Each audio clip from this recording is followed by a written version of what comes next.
Que lo que? We in the building.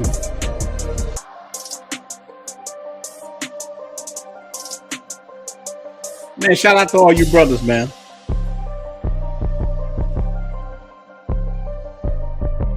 All right, all right, all right, all right. Man, salute to everybody. Make sure you hit that like button. Look, man, the topic of the night, man, are you even financially ready to move abroad, wherever you're going? Look, man, the reason why we want to talk about this topic with the brothers is I'm getting, man, so many guys have moved to the DR and hit me up on WhatsApp or different on Facebook. Hey, man, I done ran out of money, man. Please, man, can you help me get home? Cats coming and they not budgeting right. They spending it on box. Look, now I don't care what you spend your money on, but we also have to take accountability for things that we do. So I thought it'd be a good idea to talk with the brothers. We got a diverse group. We got the homies in the building, about to put them all up. All the information should be in the description, and I want them to drop it. But this is something we got to talk about because it ain't just young dudes that this happening to. It's happening to older guys too. So, man, I'm gonna get ready and bring all the brothers up. And man, we about to talk about this, man. You know, I like all the brothers to come to the stage, man. Man, look, what's up to the brotherhood? What's going on, man? How y'all doing? What's good? Good. What's up? What's good, fellas? So, man, it's good to see y'all guys, man. So I know y'all understand the things that I'm talking about. I know y'all probably deal with it too, man. I done had guys come to Santo Domingo, bro, and they done ran out of money for their budget the first month. And I remember even me, I test the water. I said, man, I'm gonna go stay in Dominican Republic. I just want to try it out. I came a few times. I'm getting so much box. I'm getting boxed out the yin yang. It's coming out of my ears. So I like, and when I went back to America, you go back to America, you start missing them honeys. You start missing that lifestyle. Look, you think about all the good. You don't really think about the bad. You think about the ocean waves, thinking about this. So the first thing I did, I said, man, I can make it. I can do it. And I decided to go stay for 8 months. Got a spot and I stayed. And I know if I wouldn't have had as much money as I did had, I would have blew my budget too. But I didn't have a budget. I had 100 G's in the bank. I had just flipped like 2 big houses, had 100 G's. But boy, I took a big chunk out of that money from just partying, having a good time, not really being in a budget. So my first question for the panel is this: what is the biggest financial misconception men have about moving abroad? I'm gonna start with on Jay, and we're gonna work it around. Yo, what up, fellas? How you doing, man? What's good? What's going on? Man, hey, bro. I would say the biggest misconception is that a lot of YouTubers just to get clicks, they'll put out there, oh, you can live in these places for like $500 a month, you know, and it's like that is like totally untrue. I mean, yeah, you could do it if you want to live like a local, but if you want to live up to American standards, it's totally different, man. Totally different. And you know, a lot of guys, like, they'll say, well, how much should I bring when I'm moving here? Well, you know, you're gonna need your deposits. You know, I mean, I would say, man, you don't need to be moving anywhere unless you got at least 20 large just sitting around. You know what I'm saying? And that covers your deposits. You got a little bit of emergency money if you need to get out of the country real quick. If you get sick or something, you got a little extra cash, you know, that you can throw at a doctor or something to get seen. But definitely don't be coming over here with $600. That's for sure. It's happening. Like, dudes are definitely traveling to these countries and they don't have any money. And look, I understand the plight, OJ. I understand the plight. I understand it. But you got to look. I have lost everything 2 or 3 times and had to build back up. So I know what it is to be a little dusty. Like one of the brothers say, a lot of people on that passport pookie, a lot of cats on that passport pookie stuff. So cats, but I know what it is on a psychological level. Like, look, the guys come and they with a chick, because I see the chicks cats dealing with in America. Many brothers they got zero standards, bro. I was in Walmart, man, and I see dudes, man, with the big Karens, not the big Shirley. They're the big Karen. I'm talking about big white chicks, man. Ain't got no booty at all. And he in there putting fish sticks in the basket, happy as hell. Right. I'm like, God, man, what the hell? Them, traveling messes with your mind. So, Gentle to go. I know you about to make that move to Puerto Plata. What are you doing to get yourself straight? Shout out, Bobby. What are you doing to make sure you don't fall into these traps? So I mean, basically right now I'm back in the States. It's grind mode, in all different areas. So I've been working on getting my disability up. So now I'm at like 90%. So that's income coming in every month, tax free. And then I'm also working on my online business as well. So I'm trying to get that up. Obviously, doing the YouTube thing, and also once I get more time, finish out learning how to trade as well. So just having different avenues online. That's the key thing. Online, I know real estate is one outside of the online space, but I know a lot of guys have different. Some guys drive trucks. They got different trades where we talking about living. You gotta be able to have money coming in. Being in a different country, so you definitely have something like that. But the biggest advice I can say, especially if you, I keep running into veterans, guys. I met one guy at work, and he was a Vietnam vet, had no type of disability. So I had to make sure he's good. Like, you need to, get on that. So that's one thing. If you're a vet, make sure you get that disability, because you never know, guys. Especially talking to like the older guys, older vets. I know it was a different time, not going to medical and stuff like that. But if you did, you never know what you did while you were in. So, go to medical. If you did go to medical, check your records and everything like that, because it might shock you. I didn't realize how much I was going to medical in my time in service. And then I started filing claims, and I just filed them in February. So from February until now, I started at 0% at, now I'm at 90. Wow, that's good, man. That's a good thing. And then look, shout out to all the military brothers in here deep. The military brothers, man, y'all look, I know y'all definitely work for it. I tell people, they say, man, military got it good. I like, did you go to Kuwait? You know what I'm saying? Right. So listen, they earned that. They earned that. So now there was some rough days, man, while everybody else was in college with them honeys. Chilling, we in that sandbox, but y'all in another storm. While the brothers, the guy Seti, I agree with him. Yeah. He said one of the most important things to do is get rid of debt, and that was the first thing that I worked on. I mean, I had this plan. I had this plan like 3 years before I actually put it in motion. And I would recommend to anybody, man, get rid of all that debt. Quit investing in stuff that depreciates instead of assets. You know what I'm saying? Get rid of all that nonsense. You don't need the cars over here. You don't need the clothes. You don't need the jewelry.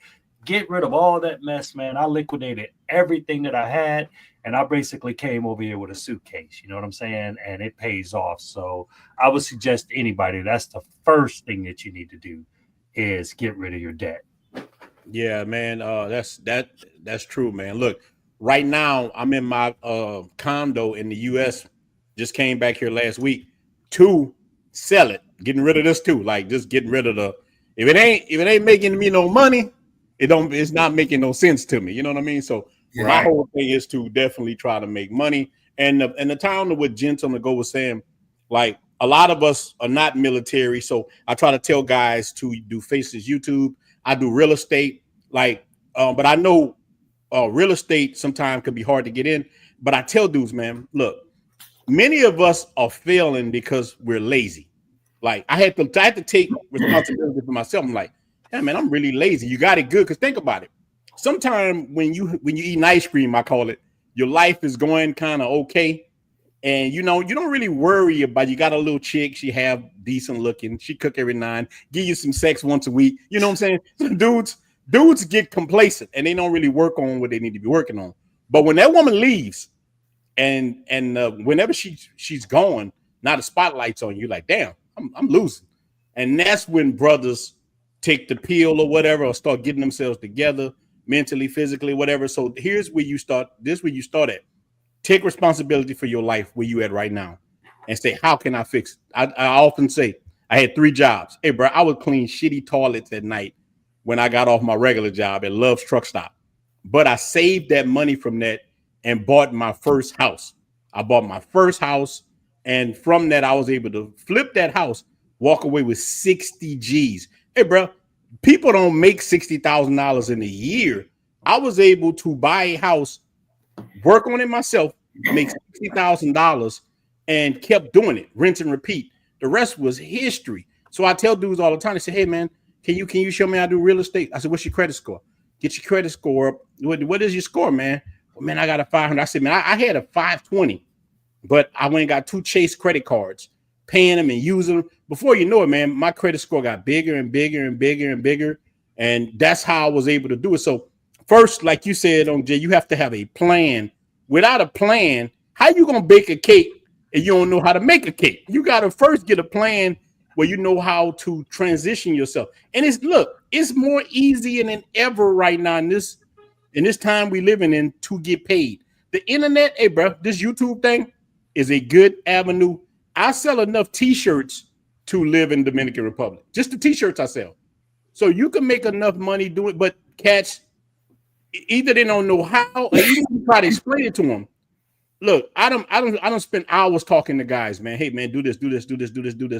And when I talk to them again, oh man, I ain't did it yet. Well, you ain't serious. You ain't hungry. When you hungry, you got to burn the ship. True. So Miguel, what is the biggest misconception guys have? And I know you're about to make that move too. What are you doing to get yourself ready to make that move? So basically, I did what Unc said. Man, I'm clearing off the debts, because I know I told this story many times before, during the pandemic, and then even after the pandemic. Man, I started traveling, first hitting up Santo Domingo, then hitting up Colombia, and I lost my damn mind, because I was like, we was locked up for like 2 years. You know what I'm saying? And I know like 8 people that died from COVID, bro. So I was like, I was the Kanye West of COVID. I'm like, COVID don't like black people. So I ain't gonna lie, I ran it up to the tune of about 60 G's in debt. Because I was like, what I look like dying with an 800 credit score? What they gonna say about my black behind when I'm in the casket? Oh, he sure was good. Look at him with that good credit. So I ain't gonna lie, I went a bit overboard, but in doing so, it showed me where I wanted to be. And I got to the point where I was traveling so much, I was just like, when I'm here, I feel like I'm home. You know what I'm saying? Here being Colombia. Yeah.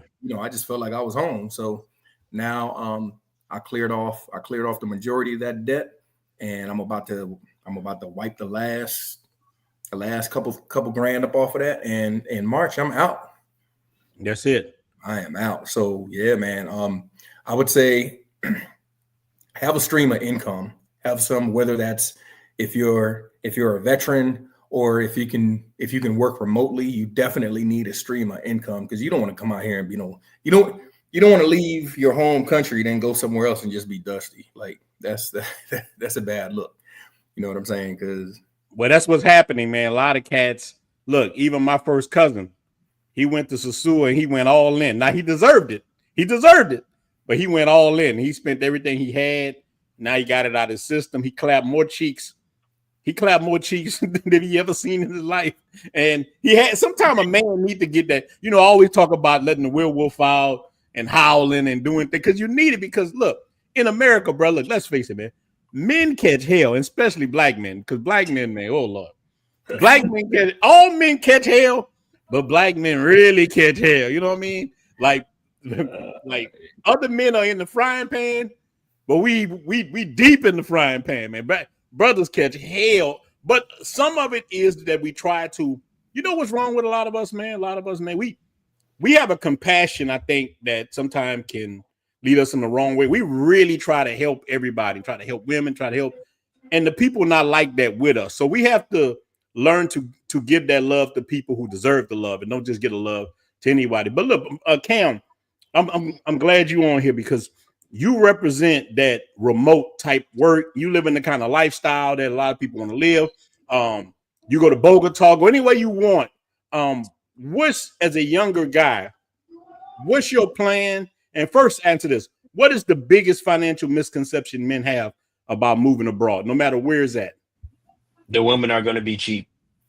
I think that's the big, hey, wherever you go, women gonna cost you money, man. I think that's the biggest misconception. Because I brought one of my cousins a few months ago to Colombia for the first time. He just got divorced, came here, he met a couple of chicks, but he really hit it off with one.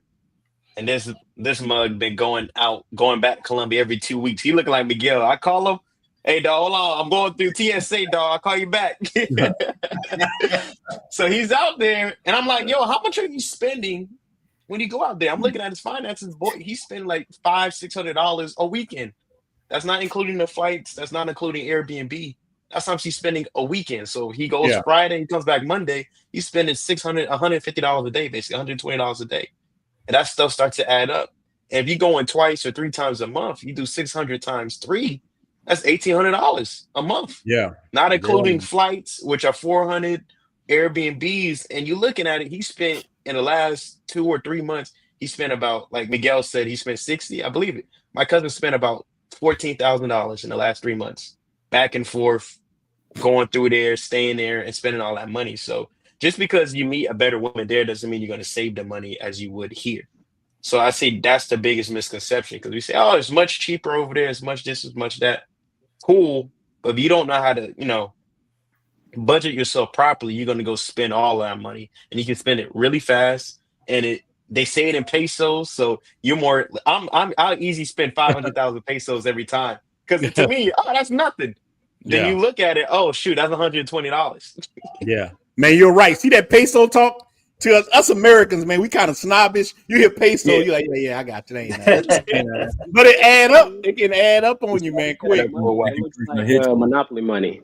Because that's how we look at it. Yeah, I got some in my wallet now. We look at it like it's Monopoly money. But then it gets real, though. It adds up, and then you start looking at your account. You're like, all right, let me slow down. Yeah. So Cam, this is the second question. How are you preparing yourself to just go? I know you're coming in and out, but I know you're about to start traveling all over. How are you preparing for that? Yeah, I'm trying to prepare for it. So my job is no longer remote, so they've done forced me back into the office. But I got my workarounds. I'd be sick for 2 weeks, but be working online. So I've been doing my workarounds, my runarounds. I'm looking for some remote roles right now, but also just like I just have cash I've been sitting on. Now I'm looking to do some investments. So I've been looking at apartments in Santo Domingo Este. I've been looking at apartments in Medellin and Bogota. Yeah.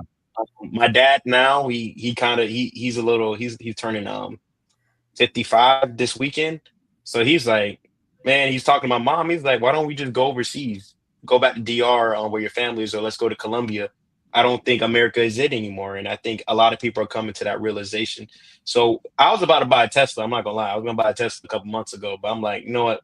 Let me just go buy a property. And then I got 4 brothers. So they don't mind giving me a dub, give me 20K or give me 30K, and we all go split something and buy something. Yeah. So that's probably gonna be my next move, is buy something, try to Airbnb it out. Because I know Jay, he got apartments near him. He said they're selling for 40,000-50,000. I can go buy one cash right now. It's just figuring out, where you want to go and how you want to do it. And it's all about investing. And I think that's the biggest thing. But if you want to look for a remote job, it's out there. They're very hard to find today because of just those jobs are leaving. Once the big boys start saying come to the office, everyone just starts to follow suit. But there's still those jobs out there you can find. Well, and you also can do YouTube, but you know how to do it right. Look, man, YouTube, you can monetize YouTube very well, man. Like I do good on YouTube, And my other channels, I'm gonna start showing my other channels. I haven't showed them yet because I'm building them up, and it's a different audience. But I'm gonna do it as a educational purpose, so I can show you how you can make money off Faces YouTube and different things like that. There's other ways that you can make money. But answer Brother B, what do you guys think about splitting time in between places? Look, I do that now. He's looking at splitting time between Florida and DR. I do that now because, you know, I work in real estate. What I do, I look for old houses. I find houses that border the hood, and I buy that. And not in the deep hood, but where they're trying to make the transition at, right? Where they make the like, I'll find that line between decent folk and hood folk, and I get that, and I try to merge them together. And I say, and I let the decent folk know, hey, these hood people not that bad. They just work and trying to do the same thing you trying to do. It's only Pookie in them that's messing up the block. And if you work with me, we can clean the whole block up. So I split between times too. But now I'm stacking up change, stacking up. I'm about to put a lot of money in the DR, a lot, and with properties and stuff. So that's why I'm even selling this. Sell this, get some good money. Hey, Santiago, I'm gonna take the money from this and buy something in Santiago. Have Airbnb, Santiago, Santo Domingo, Sosua, look, Cartagena, anywhere I can get at to do this. But it's bigger than me. I want all of us to do this because you know what? Foreigners come to the Black community because it's wide open. It's wide open. And they come in there and do the same thing. And can't sit there, nah, they ain't letting us do it. You got to just do it. You know, and I was like that too. I thought like that. Like, look, I wanted to start a t-shirt company a long time ago. This is my mom told me. My mom told me I came in the house, said, yeah, I'm about to start a t-shirt company. She said, you told me that 3 years ago. You said you haven't printed one t-shirt. She said, I raised you to be a doer, not a talker. And she hurt my feelings. But you know what? I started printing t-shirts that next day. I was like, hey, you know what? I'm gonna do what I need to do. I had one of these things called a U-Do or whatever. It was the worst t-shirt print thing you ever seen. But I worked up from that. Then I had DTGs. And so once you start making them steps, you can do it. Man, you can move anywhere in the world you want, especially in the developing world, if you have a plan. So look, on Jay, how much money does a man really need? I'm not talking about, because me, I have experience living in the top in like Piantini in the city central, and I've also lived in the barrio. You know, most time I'm in the barrio of Santo Domingo. I got many videos. My house over there in my house in Sosua is $250 a month, 3-bedroom, but it's in the barrio. Lights cut out. So I'm glad I got to experience that too. But even then, that's a hard life living like a normal Dominican. That's hard. A lot of men and women that from America, we too spoiled. I can live like that for under $1,000 very easy, but many people can't. So what do you recommend a person need to have, and if they come into Cartagena, and I ain't talking about balling out, just regular, how much money do they need a month? So I'm kind of like you, Ronan. I can give it from both perspectives because when I first got here, I was like, I'm balling out. You know what I'm saying? Yeah. I'm like, I got a couple hundred racks in my pocket. You know, I'm like, I'm going all out, you know, and I can afford it. So originally I moved to a place called Castillo Grande area, and that's Boca Grande. That's like the Miami of Cartagena. But what I quickly found out is that the people who make it out of the barrio, they kind of got this complex, like I'm better than you. I don't want none of this nonsense around me. I look down on people. I mean, I would have like lawyers coming to visit me and they would call them prostitutes. You know what I'm saying? Because I had a lot of chicks coming through, but they were doctors, lawyers, and I mean, very affluent women. And so I was like, I don't want no part of this. And so in that spot, I was paying about $1,500 a month for rent. But of course, if that was in Miami or Chicago or New York, you're talking about $4 to $5 grand easily. I love the view, everything, but the electricity, because in Cartagena, everything is by a stratus. So it's stratus 0, which means you pay no electricity, no utilities, nothing, to a stratus 6 where I was at, which is like the Beverly Hills. Well, in Colombia, you basically make up for the poor people. So your It's electricity the is same thing higher. with DR. It's the same So thing. so I was paying like $500 a month. I can't roll without Mhm. AC. So I was paying about $500 a month. So you're looking at $2,000 a month off the jump, and I'm like, what? Mm. Yeah. So then when I bought my townhouse, I found out that there were 4 famous Colombians that lived in my complex, right? So I'm like, it's a Stratus 3. So I'm like, Yeah. if it's good enough for them, it's good enough for me. You know what I'm saying? And honestly, I can say that I'm more happier outside of the tourist area because I don't have to deal with that begging. I can live a normal lifestyle. But when I want to deal with tourism, then I just take me a little trip down there in the Uber, do the tourist things like I did this weekend for my birthday. I rented the mansion, balled out, me and Miguel, and then we came, I came back to my crib this week. So out here, I just got a couple of brothers some brand new apartments, man, for like $600, Yeah, you were $700. telling me that. Yeah, Yeah, brand new, like high-rise apartments. So it's available, but a lot of people just don't know about it. And they're brand, like I said, the whole area is brand new. I showed Miguel, I showed, this is where it's at. Because you don't want to be, if you live here, you don't want to be involved in the tourist stuff every day. You think that you do, but after a while, that stuff gets old. So I would say, Well, look, well, you saw that with me when you came, but some days I don't come out. Some days I right, stay in the barrio sometimes. Look, I'm it's tying on what you're going through. right. When you live there, you have everything in your neighborhood. You ain't really I gotta have go to the store. everything, Yeah, you man. ain't gotta go to the store. I don't really even go out of my hood. You know what I'm saying? But I look at it like this. Shout out to my boy Caribbean Casanova. You know what I'm saying? Like, I got my money together and I can live anywhere I want to, but I'd rather invest my money into something that's going to make money, not making some Colombian rich. And I want to also give a shout out to my man Armstrong Adventures. I met him on my, remember I went on a double cruise. Oh, okay, yeah. I met that brother. He's a YouTube guy, so definitely follow him. Armstrong Adventures, man. He gives a lot of info on MSC cruises. So that's, man. Look, drop your link. You can drop your link, man. Drop your link. Yeah, drop the link in there, Bill. His name is Bill, man. But cool guy, man. We smoked some cigars, had a good time. So you don't realize how small the travel industry is. You know what I'm saying? Till you get out there and he followed the channel. He's like, man, I like what y'all doing or whatever. And that's what it's all about. But I would say realistically, man, you could get away. I would say no less than 2 bands a month. Yeah. You know what I'm saying? 2K, you should be good. If you just like, if you get anywhere over 2K, you can like ball out. Like I eat lobster, I eat shrimp, I eat steak like literally every day, man. So I'm definitely not even like a pauper. So that's real. Let me ask this, Key. Say, are all you guys only interested in DR? Do you like any other? I like all. Look, man. The only reason why, and I don't have to explain this, but I like to let people know who watch the channel. The only reason why I've been kind of stuck in the DR because I got a foot surgery type situation and legal matters. So I didn't go too far because my dad was sick, but now my dad passed away. So I'm sorry for that. But now, don't worry. Don't worry. We got big plans, man. Yeah. 20 show on the road. Yeah, 2025. Yeah.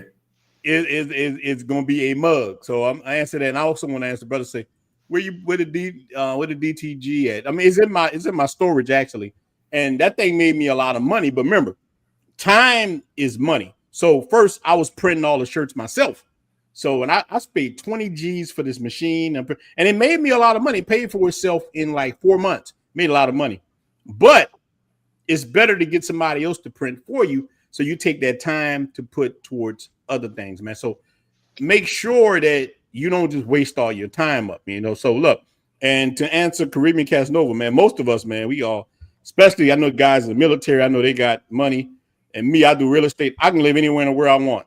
I can live anywhere. I got in the United States, not bragging, I own 10 houses in the United States. That's just, I'm sold some, whatever. That's small change to me. My condo here, like 300-something thousand. But I only say that to let brothers know you can overcome whatever you went through. Because I lost everything. I'd have been broke, bright sleep on the Mississippi River. man. You know how you got the little cheers? Look, you know how you got the little cheers looking at the water? Man, I done woke up hearing the tugboats pass by, firm, like, damn. You know what I'm saying? So I done woke up like slept in my car. But Hey, I bro, think that men, Mississippi River ain't no joke, man. I remember I had a Suburban, right? it ain't no joke. And it was so hot. It was so hot in Louisiana. I was up in Ellick, right? Alexandria.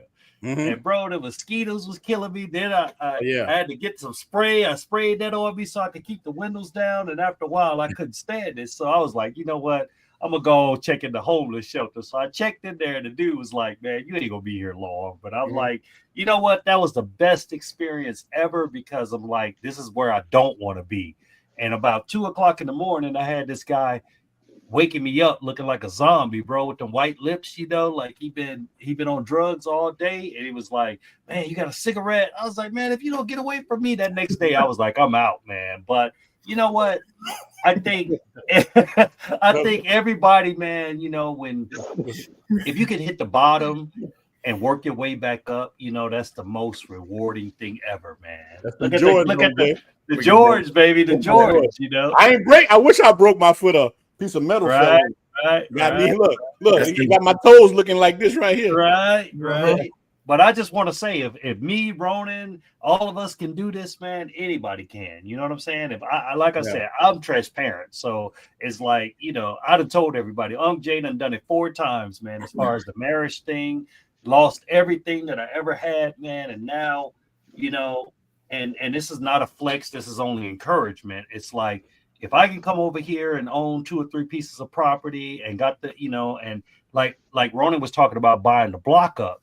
I just told Miguel today, because Miguel, my business partner now, we just got an offer to buy another neighbor's house. So I got one on one side. Now we got an offer to buy the other side. So we basically gentrifying Columbia, you know? So it's all good, baby. It's all good. And you get these properties for cheap, but then they don't know the value of that property because the market here is not for buy and resell.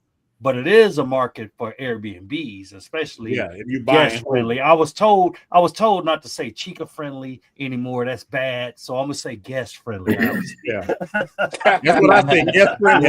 They get really offended by that for some reason. Yeah. But look, let me ask you, Gentle, to go. So you're about to make that move. How much? And you know, you ain't got to give up your whole budget, but what are you budgeting kind of to? Give us a kind of ballpark that you're budgeting a month to live in, like Port. I know you want to live in Puerto Plata, right? Yeah, well, I'm thinking about it, man. We're gonna see because I might have to take a detour and check out Colombia before I make the decision. Try both. I tell men, look, I tell guys this all the time. Don't be tied to nowhere. Like the brother said, can you do? Yeah, do both. Go everywhere. Look, not just the DR and Colombia. Go everywhere. Like the good thing, one thing when you got guaranteed money coming in, that's why I put them houses on Section 8. I get my check coming in. But what you can do, I can say tomorrow, because I want to go right now, bro. Cape Verde's on my mind hard. I want to go to Cape Verde bad. So if I'm in Cape Verde, if I want to stay in Cape Verde for, you know, God knows how long I can, I just stay there. I don't have nothing tying me to nowhere. You know what I'm saying? Look, I told my daughters, hey man, you can reach me on Facebook or wherever else, like WhatsApp, like everybody else. You know what I'm saying? So I raised you. I did with everything I need to do. Now it's my turn. Let me do me. So Gentle to go. So even if you go to Colombia, DR, wherever, what you think is a good amount of money that will help you? Because everybody's different. Yeah. I know Jay was saying 2,000 would be, you know, pretty good. I want to be pretty comfortable. So I know, like, just off of it's now 90% to 100%. That's a big jump. I want that 100% so damn bad. Yeah. 100%. I could literally 100% in Colombia. I could literally. You're rich. Yeah, like. I would be straight. Like if I don't want to do nothing, I don't want to do nothing. I'm not the type of person, because I always wanted, the whole reason for me to get out of the military in the first place was always wanted to start my own business, and I want to be able to do that online. So I'm working on that now, but I'm still working on that disability. So we'll see. I still got some stuff pending, and until like I leave, I'm gonna still be trying to push for the 100%. But I know, like he said, the 2000. I mean, I would be over that. But the 2000 would be good because I know isn't Colombia like a tad cheaper than DR? It depends on where you're at in DR. DR got cheap. But look, Yeah. let me give you an example. I went to one of my boys' house last Sunday, and he lives in a little area of DR. The apartment, but he had 3-bedroom apartment. He lived right outside of Santiago. Nice, laid out. It was 3-bedroom, 2-bath for $250. Brand new built apartment. So it depends on what you're trying to do. But look, this guy is married. He got a beautiful Dominican wife. He not out here clapping cheeks. He not knocking down mangoes. That makes a difference. That makes a huge difference. Look, Big time. and, shout out to Teddy Talks, man. Shout out to this brother. He got a good YouTube channel. Make sure y'all guys follow this brother's channel. Yeah. But that clapping cheeks makes a big difference. that's what I'm telling you, guys. Go broke over that. About doing it, and like you said, just to kind of keep that from happening. I mean, then this is me throwing out some advice, but if you go there and move there, if you want multiple women, just have like a little rotation. That way, you know who the women are and everything like that. So you're not just constantly just throwing money at all these women. You got a small rotation, it just saves money. I mean, it can work there, it can work, hell, it can work here. Well, with me, I like to have this is my thing. I like to have a main old lady. I call a quarterback. That's the quarterback. That's the one. But that one goes. But you gotta definitely find the right chick, because you would think out of these chicks quarterback material, and they ain't number linebackers. They trying to sack you. You know what I'm saying? Absolutely. And I 100% agree with that, man. Like, the biggest asset, man, that I've had since I've been in Colombia is having my girl, because she gets me all that local rates. She gets me all the local rates, the local love, all that, bro. And that makes a difference. Like in Colombia, and I'm gonna tell you why it happened. It happened because of Pookies. Pookies and Ray Rays came here, stayed a couple months, and just walked out on the apartment. So now they want 3 months deposit. They won't even let you put Wi-Fi on because guys was walking away. So we messed things up for everybody else. So now what I'm trying to do is, it's like, okay, I'm trying to find spots where she can get them for like 1 month deposit versus 3, like I had to pay when I first got here. But I'm being really, skeptical of who I fool with, because I ain't trying to get stuck with no apartment myself. But if I know you're solid, I know your financials are together, but please, man, have your financials in order, and you cannot come here living like a tourist. Guys, some guys get kind of messed up, man, get kind of upset because, they come here and they're like, man, I want to kick it with you, Aunt Jay. I want to kick it with you, Aunt Jay. But I'm like, I don't live like that every weekend. If I did, I would be broke. You start paying them tourist prices. We went for my birthday, we went to the islands, right? So I call him my stepson, but it's my girl's son. He does the boat thing. We went out there. He was like, give me the local menu. It was 50% cheaper than what the gringos pay. Little stuff like that, man. So I'm just telling you, like, if you want to be plugged in, you got to change that mindset. You can't come down here and be like, I just want to ball out. But I'm going to say, man, look, anybody out there that's even close to 100%, if you get to that 100%, man, that's like, depending on if you got any kids or something, that's $3,800 to $4,100 tax free a month.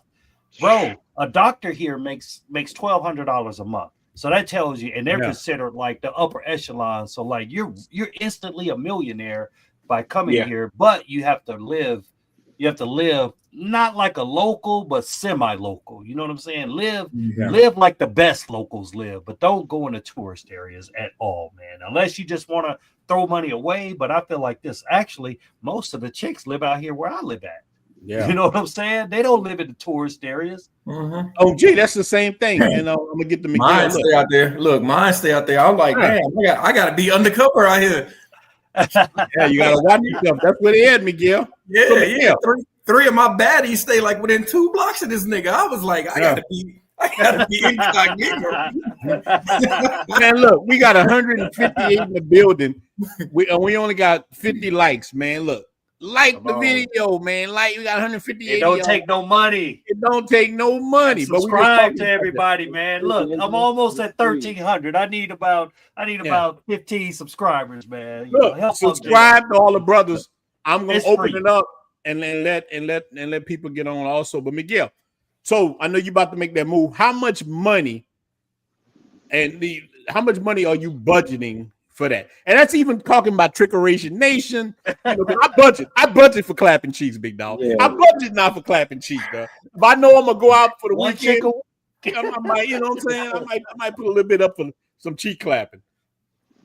Yeah. So, all right. So, this is after I purchased my apartment. I think my budget's going to be like right around $1,000, maybe even less. Because I'm factoring in food here in the US. My food budget, it's just me. Yeah. My food budget, it comes on, it's less than 400 a month. Utilities, things like that. I know it's going to be cheaper. I'm not going out there in the, like Unc said, in the high strata. I'm gonna be out there in a strata 3 or a strata 4, because I ain't trying to subsidize nobody else. I ain't trying to subsidize too much. You know what I'm saying? Well, y'all girl back, Dash back. What up, Dash? Oh, Dash, what's up, Dash? I miss you, baby. Where you been? Oh, But man, that's what's up. Yeah, man. Go ahead, bro. Yeah. So I would say after I purchase my apartment, and get the 4 walls and the roof over my head. Yeah, my budget's going to be maybe around $1,000 a month, and then I'm 100% permanent in total. So now imagine that savings, and that's the thing that made me really open up my eyes, man. I sat down, man, and I did my budget here versus what's my budget, what it's going to look like over there. And I make a lot of money here, but a lot of that money goes out. And I was talking to, I think I said it on another one of our podcasts. I was talking to this guy, man. He's rich as hell, and he was like, "Look, man, it's not about how much you make; it's about how much you get to keep." And that sort of flipped the light switch on in my head. I was like, you know what? You're absolutely right, because right now, I don't have any tax shelters. I sold my houses. I sold, both my homes. I don't have no young kids, so I don't get no tax breaks. So the government busting my head, bro. When tax time comes, man, they busting my head. So what I'm going to get to save on a monthly basis, and this is before SSDI. This is just with the VA benefits. So I'm gonna get to save like $3,000 a month. Yeah. That's just with the VA stuff. And then when my SSDI kicks in, man, come on, man, we looking at another $3,000 a month. Yeah, but let me tell you this too, Miguel. That's why I'm telling you, these guys, everybody listen to this. YouTube is a business. It can help you with your taxes. Look. I write off all my flights. I fly a lot. I write it off. I have a Delta card. I use it all the time for food, whatever. I write that off. All the Airbnbs you see me in, I write that off as a business expense. Use YouTube. Even when you're just starting out and you're developing, this is a starting business. I don't care if you're monetized or not. You can write that off for the year. So Miguel, Gentle to Go, I know y'all, the rest of everybody else is monetized, but we're going to get you monetized too. But I'm telling you, use YouTube as a business. Look, everything, your Photoshop, whatever you're doing thumbnails with, that's all money that you're spending to make thumbnails. These are all things that you're doing. You write that off. This will help you to keep more money in your pocket. I'm telling you, Airbnbs, look, Miguel, you don't stay in the bunch. You get that back. You write that off. You get a lot of them. I'm telling you, staying there. Well, look, I stay in the Airbnb, $100. If you go stay at a place, you go 10 times, that's $1,000. You put that on your taxes. Hey, man, this is my YouTube expense for my business. Hi, Miguel channel. You know what I'm saying? So I use that for Ronan the Traveler. I use that. Hey man, look, merch I had to buy, anything, my cameras, this $4,000 laptop I got. Hey, this is a business expense. You know what I'm saying? All the programs, all the AI, all everything. It's a look. Think about it. Chat GPT, $20 a month. You add all that up, and you know most of us got a lot of different things you use. So you use all those things, and they're going to help you keep more money in your pocket. Look, that's what the business class do. So I tell guys, learn from. Look, either you're going to be a victim, or you're going to be you got to be a predator. You got to be on that wolf stuff. I tell cats, look, if we all walked into prison right now, you gonna let people take your stuff, or you gonna fight for it? You know what I'm saying? You gonna eat your cornbread? Yeah, you gonna eat your cornbread, or you gonna sit there? Look. I know me. Somebody asked me, Jangling, what that mean? Hey, you gonna find out for me? Because I'm gonna swing on this mofo. Jangling. Oh, hey man, get the hell away from me. So me, I'm gonna swing on the cat. So, all right, Cam, you got it, man. We was talking about the amount of money. So with you, Cam, how much money do you think is a good? Now you've been to Colombia, DR, and probably I don't know where else you've been at, man. You've been a lot of places, but what do you think is a good amount of money for a guy to be bringing in? Not everybody got the military backbone.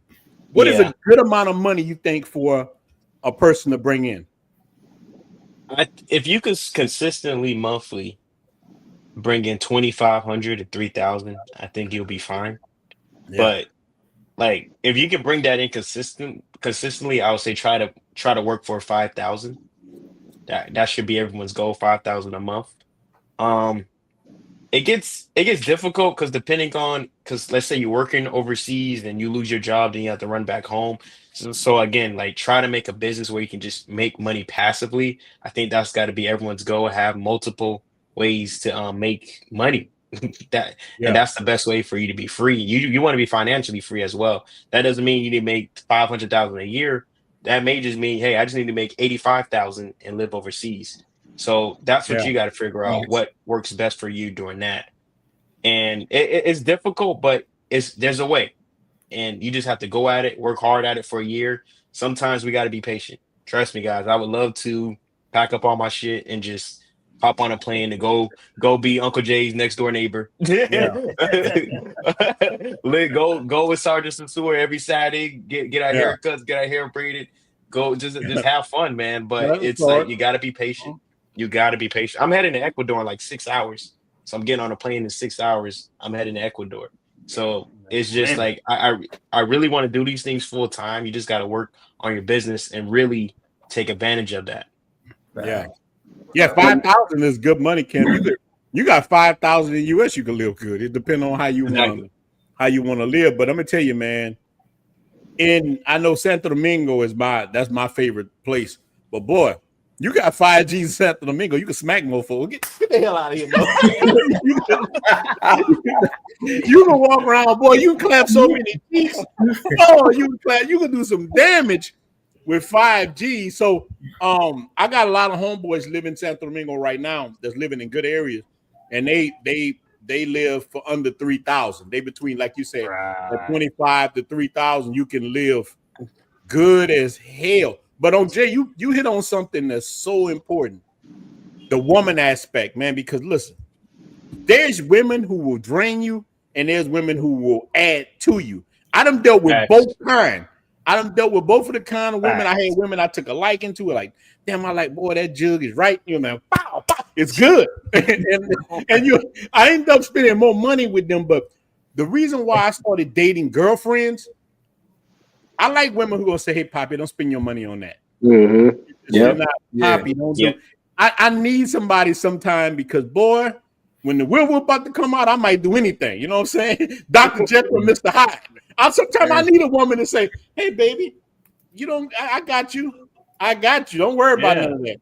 There's takers and there's givers, you know what I'm saying? And you want somebody that's giving, and you want somebody that adds, some value to your life. You know what I'm saying? Like I could have easily, I'll fall within that 5,000 to 8,000 range without doing nothing. Yeah. And Miguel does too, you know. So we could easily just say, you know what, the hell with all this YouTube and all this other stuff. I'm good, and I can just. But I'm like Cam. I believe you need to have passive income Multiple. coming in. Yeah. So I figure like this, right? I ain't got nothing else to do, and it's a good way of helping brothers out, you know, with providing guest-friendly housing and stuff like that. You know what I'm saying? And it got me a chance to really meet a lot of people and things like that. But at the end of the day, man, you have to try to hold on to as much as you have. You know what I'm saying? You just can't go out here and go wild. Now, I got an example of a cat. He's military. He's been here over 5 years. And he called me one day a couple months ago and was like, "Hey, Jay, man, can I borrow $100?" You know? And me, I'm thinking like, what the hell is going on? But then I heard from the rumor mill, man, he up in them casinos deep. You know what I'm saying? He's living wrong. You know what I'm saying? He with them chicas. He been there 5 years, don't own nothing, living out of a hotel. You don't want to be that guy. You know what I'm saying? No disrespect to him or if he's watching or whatever, but we got to do better. And at the end of the day, that's what these shows are for. You know, you can't come down here with barely enough just to get by. You know what I'm saying? So take all this information and obviously you're going to tweak it to what you like or whatever. But I'd say, you know, man, you could easily get your living expenses and everything under 1,000, like Miguel was saying. And let's say if you go for the top notch, if you hit once a week, man, that's $400 or $500 a month for your clapping bill. You know what I'm saying? So you're still at 1,500. You know, so you can easily do that. In 2,000, you really living good. So it just depends on the individual. I'm not here to pocket watch nobody, you know, but at the end of the day, you got to do something that's within your budget because I don't know what your budget is. Yeah, man. Shout out to the brother Crypto Bro with the 999 super chat. People are recommending 3,000 to 5,000 with wait, I'm drinking. People are recommending 3,000 to 5,000 a month with employee men. I think he meant. Employment. Oh, what about hard cash? How hard much? cash. 100K, 1 mil overseas. Do you recommend the overseas? But you don't need. You don't need. Really don't. Honestly, man, Well, if you got $5,000 in your account, but you got steady income, you'll be good. You'll be fine. Yeah. But you do. Look, hold on, Jay. Initial. Because he said, I guess he's talking about what I said with the 100 G. Yeah, when I first came, I had 100,000 because I flipped 2 houses at the same. So I had 100 G. Yeah. You don't need 100 G. Listen, No. I liquidated everything just like you did. Like I said, that's why I said I had like 200K because I had liquidated everything. And then I said, okay, I'm gonna invest this stuff in the other properties and stuff like that. And he's right. That money don't do you no good just sitting in a bank or sitting in the safe or whatever. You need to make that money work for you. And so tap in with brothers in Cartagena like myself, Miguel. Tap in with guys in Dominican Republic like Ronan and Flip Flop. You know, you can learn a lot. And just because the thing about it is, it's not as simple as it seems. You know, it's not like just investing. You got to get with the right people that's not gonna screw you over. That's a big thing too. You know, these workers will screw you over, man. Yeah, the bank will screw you over if you know with the rates and everything, you know. So it's all about just finding the right people in place. And that's why I'm glad that we have these kind of platforms so we can share that information. And that kind of gave me a second win in life. You know what I'm saying? Just helping people. So I'm glad I didn't just say, I got enough money to do what I want to do, but just helping other brothers, man, that gives me a reason to live and some enjoyment in retirement, just seeing guys prosper. Yeah, I love that on Jay, but sometimes I ain't gonna lie. Sometimes, man, it get like to a point. Like sometimes, like when you got good money coming in, and cats, man, like dudes always like, hey man, man, why you don't answer my emails? I'm like, man, I answer so many emails a day that is so ridiculous. I can't even get to everybody because dudes are really trying to escape. But I understand you're trying to escape the plantation, and like you say, when you got so much money coming in, Sometimes I don't worry about YouTube. Sometimes I might go a week without making nothing. I have so much content that I can put out, but I'm like, sometimes I'm like, man, I don't feel like messing with that. But I have to force myself sometimes to do it because of, like we were talking about, having multiple streams of income bring in more money. So I always got to tell myself, hey, brother, you got to make this money while you can. It's a great thing, and help brothers. I have helped so many dudes, man. I got brothers right now touching down in Santo Domingo. So many dudes them text me since we've been on. Hey, man, I just landed in Santo Domingo. Thank you, man. I got a good Airbnb. I got this. I got, man, the woman is beautiful. I'm getting these extra that makes me feel good to see that men doing their thing, because I want everybody to win, man. Look, that's what it's all about. And many men will tell you this. I talk to so many guys. Never say, hey, man, you need to pay me right now. Give me some. Any one of these guys will tell you, man. Most time I tell guys, hey, man, you got to give me nothing. I'm okay. I just Same told here. you. Same here. And they're like, oh, man, no, man, give me send you something anyway. You know, I'm always trying to help the brotherhood because I know what we suffer, man. Shout out to B. Man, B always coming through. He always come through. Yeah. In 1999 Super Chat, Brother Paul is in the building. Yeah, Brother Paul, pimping is illegal. Hoeing is legal, but pimping is illegal, baby. Nah, that's hey, trust me, if I could look, if it wasn't illegal to pimp, I would have a big house and I'd have that joker full, man. I swear I would, but hey, you know what we could do now? You know we can pull stuff in third world country. We can pull it. Look, we can pull, dude, look, on Jay. This is I'd have a video cam going 24 hours a day. We can do it. If we wanted to do that, we can do it, man. Like I'm telling you, man, women. Look, I've had Dominican chicks come to me with ideas. Hey, you know what? Would it be good for your channel? Me and my girl been on there. We kiss each other. Say, hold on, wait. We ain't gonna do that. We ain't gonna do that right there because of this. I gotta, I'm on the dark side. But I gotta watch how the channel is. I'm on the dark side now. You can kiss me, y'all two can kiss me, but I ain't putting it on the camera. You know what I'm saying? Let's just keep it like that. But look, let me go to you, gents, on the go. What are the top reoccurring costs men don't know about overseas? So I know you haven't lived overseas yet, but what do you think? And then we'll go to Miguel and Ken. This is the cost, the reoccurring cost. I'm gonna tell you straight up. A lot of it is women. Yeah. Women can be a cost. Let me tell you. Once you start dealing with, when you live overseas, this is something. We got 171 in the building, man. Hit the like button and follow everybody's channel. Look, here's the thing. Once you start living overseas, it's different than you coming on the weekend. Once you start living there, these women will try to take possession of you. They're like, oh no, you got this guy here. So right. Go ahead. You're already trying.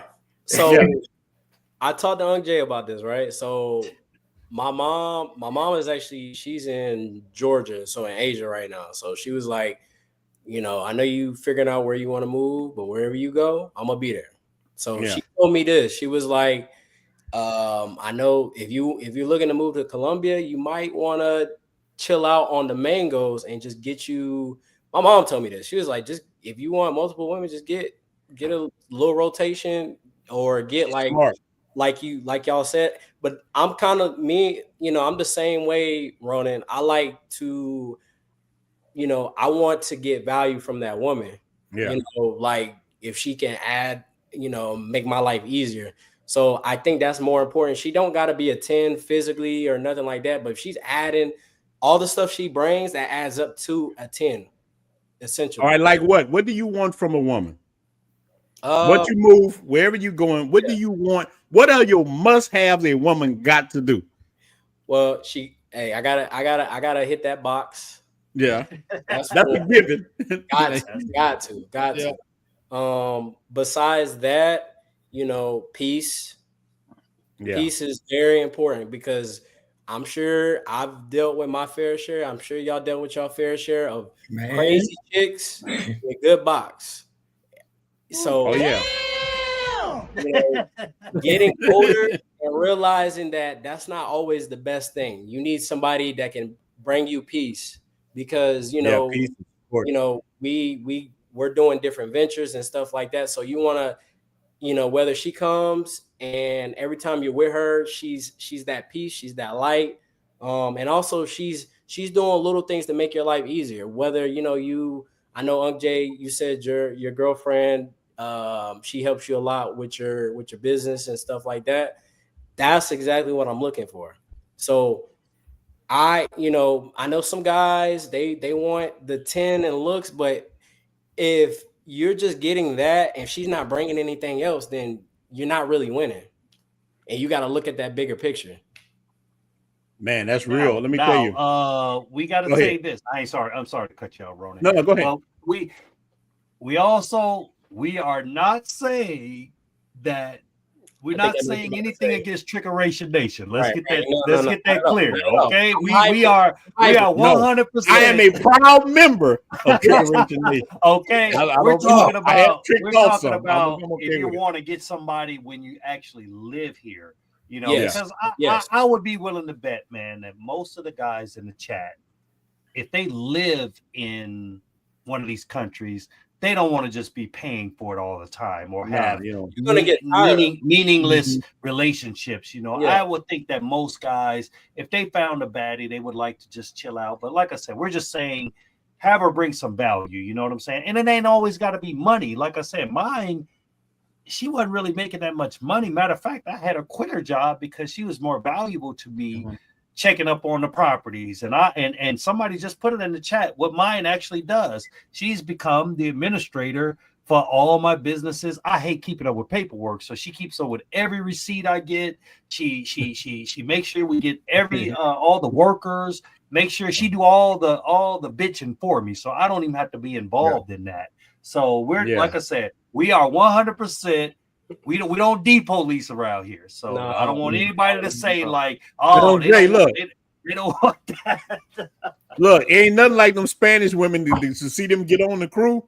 And look, man, that's the good thing about having. Look, but I would almost say this, man, that if you're going to live in a country for long periods of time, you almost need a local, man. You're going to have a girlfriend, your main chick, or you got to have a right hand man. Facts. Who's on your side? You need a person when you go, somebody that's going to look out for you, because if not, you're going to be exploited, man. The people going to exploit you, bro. Like, ain't no way around it. You know what I'm saying? Ain't no way around it. My man say he don't need a chick for anything, but one thing. But I think you need a little bit more than that, bro. Yeah. I understand. Look, that's why I say I understand the clapping cheeks part. But look, you're going to find that in the DR. You can clap all the cheeks you want. It's like, what is a diamond when it loses luster with diamonds everywhere? That's how I look at the DR. You can literally look at a chick and say, I'm being real. Like, and hey, mom, and hola, mommy. And boy, let me tell you something. I don't care if she got a boyfriend, a husband, what the fuck she got.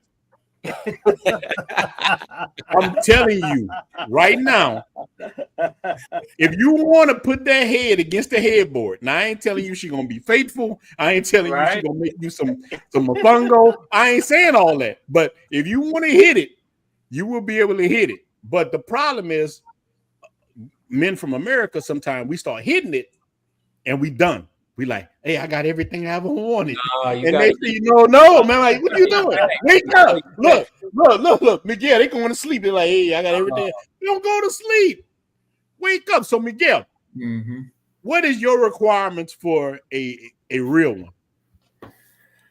So, some of the same things like Gents on the go. My biggest requirement right now, now that I'm about to make that move, I need that peace. But I also need somebody that's going to be like a human GPS, you know what I'm saying? To like guide me through, where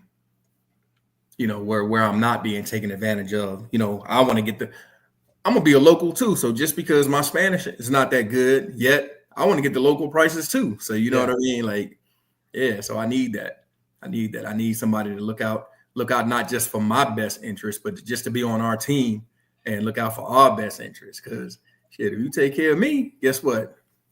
You're gonna take care of you. Like, it's that simple, This is one of the things that I tell the guys, like, if you rocking with a shorty and you feeling if you go to one of these countries, if you go to the DR, if you go to Colombia, and you may be kicking it with a shorty for a minute, man. If she don't ask to cook for you, or if she don't tell you, you know, nah, we don't have to go to the restaurant. Let's go. I'm taking you to the grocery store. Yeah. And I'm gonna cook for you, or this and that. Nah, bro, she ain't it. She ain't it. She may be good for that one thing that my man said, and that's it. Yeah. Just know what it is, and don't get bewitched. You know Miguel, you just said it, Miguel, and I just spoke to somebody like that. I was like, "Does she cook for you? Does she do that?" Nah, but she did. He's giving her $1,000 a month. Oh, Chicken damn. Colombia. Hell no. Damn. $1,000 US a month. Wait, I said, how much is her rent? She told me her rent was 1.5. I said, type in 1.5 in your calculator. And ask it to translate to USD. That's like $400, $500. And I know she's not paying $400 or $500 for rent. No. She's probably really paying about $350, $300. Don't listen to what these women tell you they paying for rent. They always going to put it. Look, Triple. Sometimes they do more than that. Cam, I met this beautiful red bone. Boy, this girl was fine as hell. But yeah, look, she was high yellow with this red hair.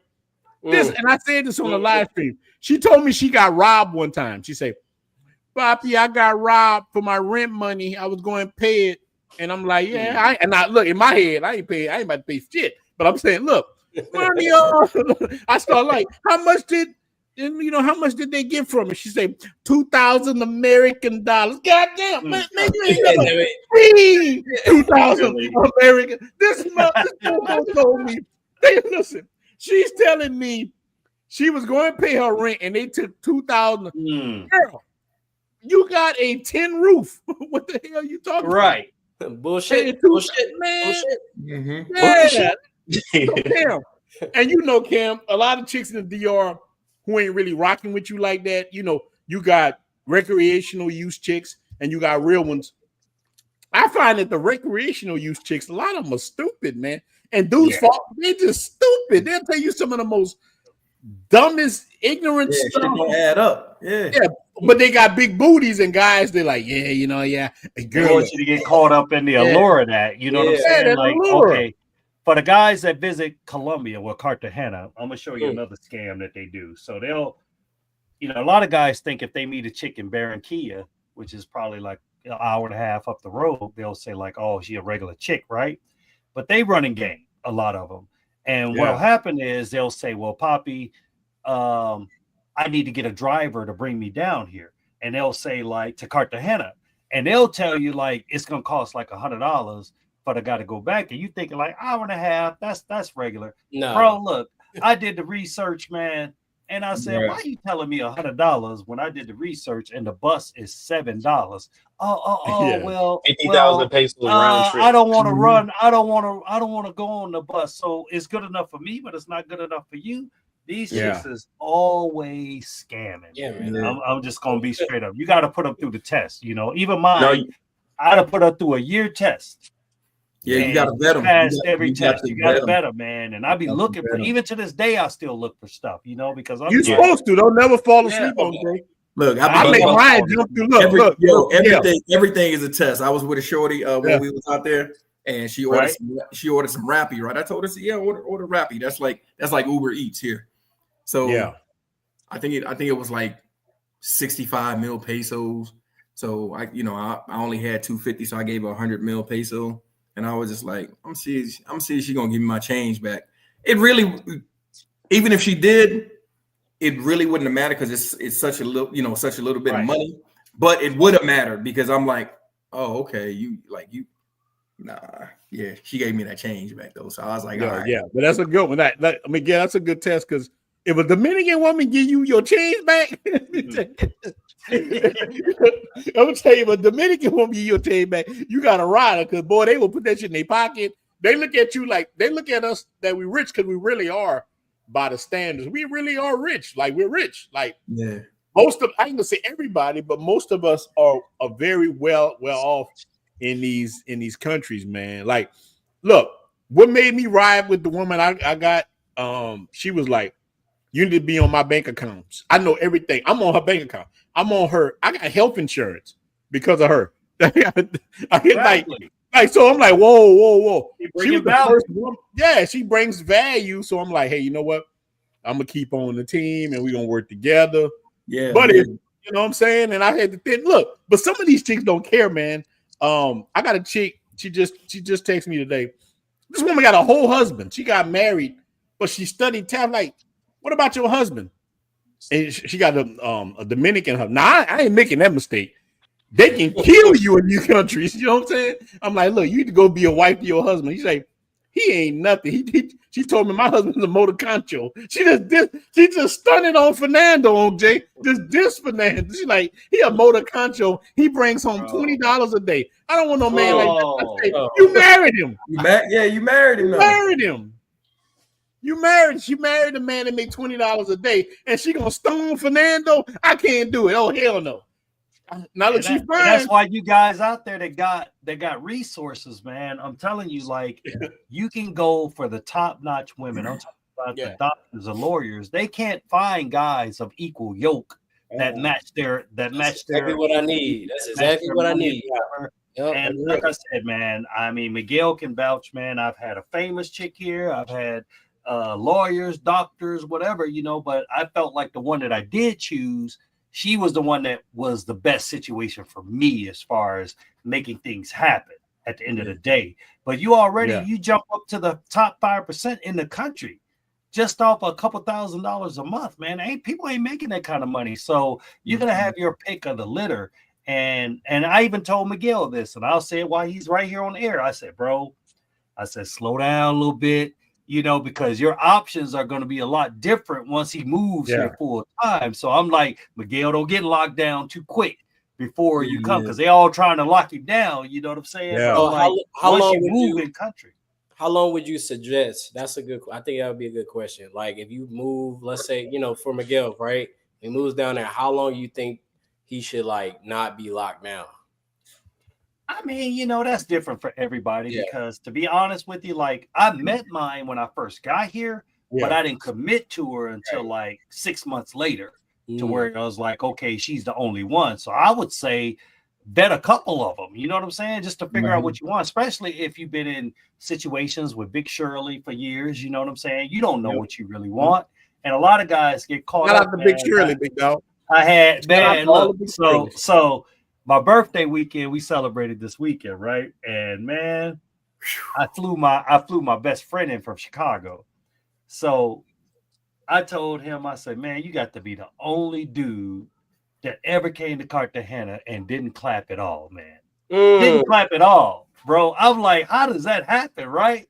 So he gets down here and he's got to drinking too much, man, and I had to walk him out the club, and he was only here for one whole good day. You know what I'm saying? He was loose. He was just for the weekend, man. I had to get him out of there, and he dropped the bag on a baddie, man. And unfortunately, he got robbed. Oh, yeah, you said in the club, yeah. and we didn't even know it until he got home or whatever. But I guess he had got so drunk because he had a lot of frustration built up from previous, his relationship and everything. So he got down there. he got down to Cartagena. You got fired on your day off. Hey, man. And he turned up. And so one of the other members, and this is why I say, and Ronan always preaches about the brotherhood. One of the brothers say, hey, Jay, I know that's your man's. You need to get him. He bumping into people and everything. He bumping into the girls and everything because he got a little bit too full. So I got him up out of there or whatever. Then I guess while he was bumping into people, somebody went in his pockets and took his cash. I think it was only like $300, but still, $300 is $300. So, man, when you go to these other countries, man, you got to have control, bro. You got to have control, Mm-hmm. You definitely gotta have control. He was letting loose. He had a lot of things to get up off his chest, so he got loose. Well, look, I'm gonna tell you something.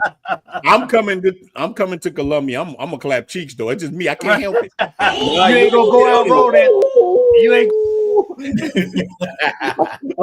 I can't help it. I just me. Listen, like I tell people, look, I'm like that old 1970s Hulk. Hey, don't make me angry. You don't want to see me angry. Like I come there, I'm chilling. But when the full moon come out, hey man, cheeks gotta get clapped. I mean, what you supposed to do? But that's that Michael Jackson Thriller. Yeah, like look, I'm not like most guys. Yeah. I tell women that all the time. Hey, I'm not like most guys. I'm not like Right. most guys. Let me tell you that now. No, that's the Hey, truth, I had man. to throw it in his face, man. I pulled her up on Instagram and I showed him the picture of the chick that he was hanging out with all night.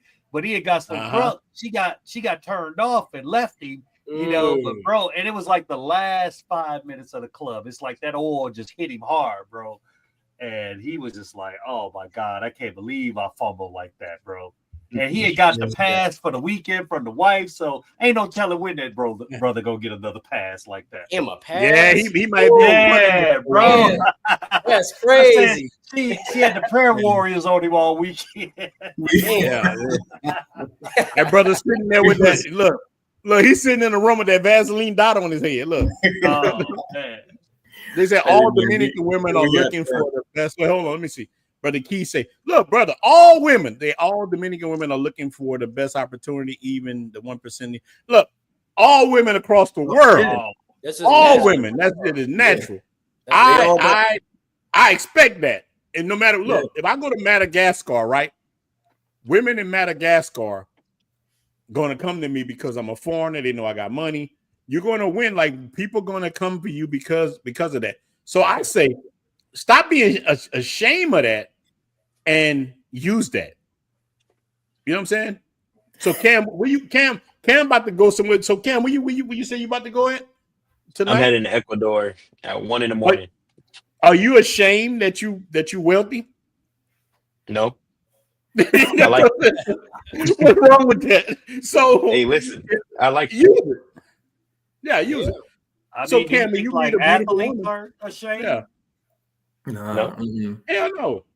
Shit, no. I like people knowing I have money, dog. Because I don't like doing. I don't listen. My family knows, man. I don't like going to certain places.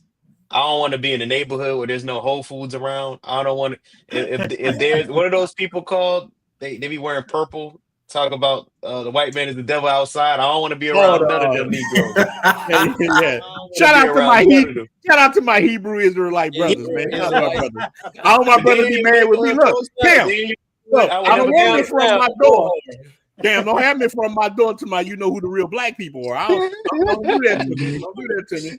Shout out to my Hebrew Israelite brothers. I'm down with a lot of them. Yeah, I'm with you on that. Hey, man, this week, when I was down this past weekend, Shorty said, I like you. I said, yeah, okay. And then she started calling me. She said, Simba Guenza. I said, what? I said, what?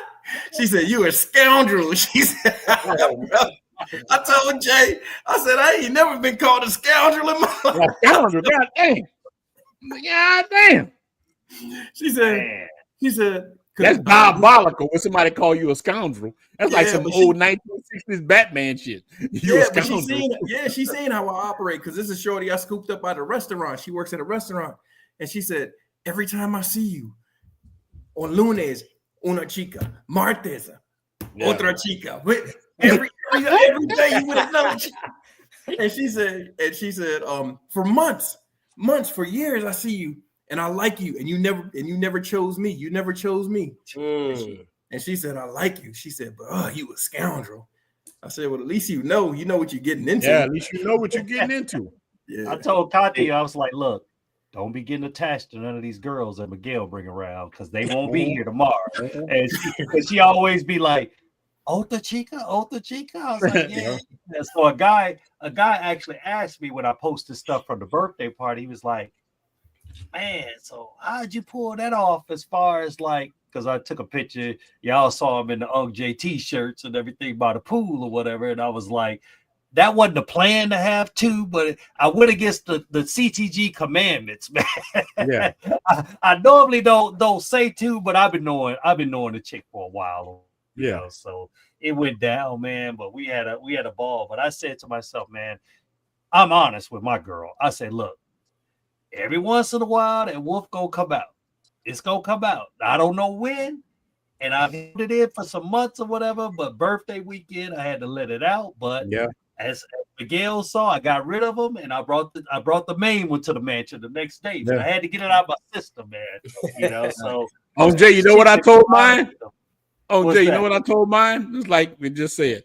I'm not like most guys. Just like put my Jerry Curl wig and like Michael Jackson. Hey, I'm not like most guys. Got it right.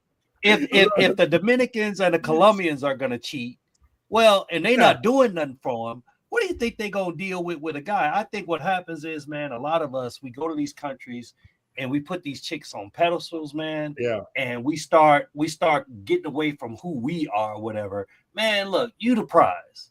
And remember that the guys that make them the prize, they get ran over, bro. And these chicks be out. That's the guy that sent her $1,000 a month, and somebody else is clapping on or whatever. I see it all the time, man.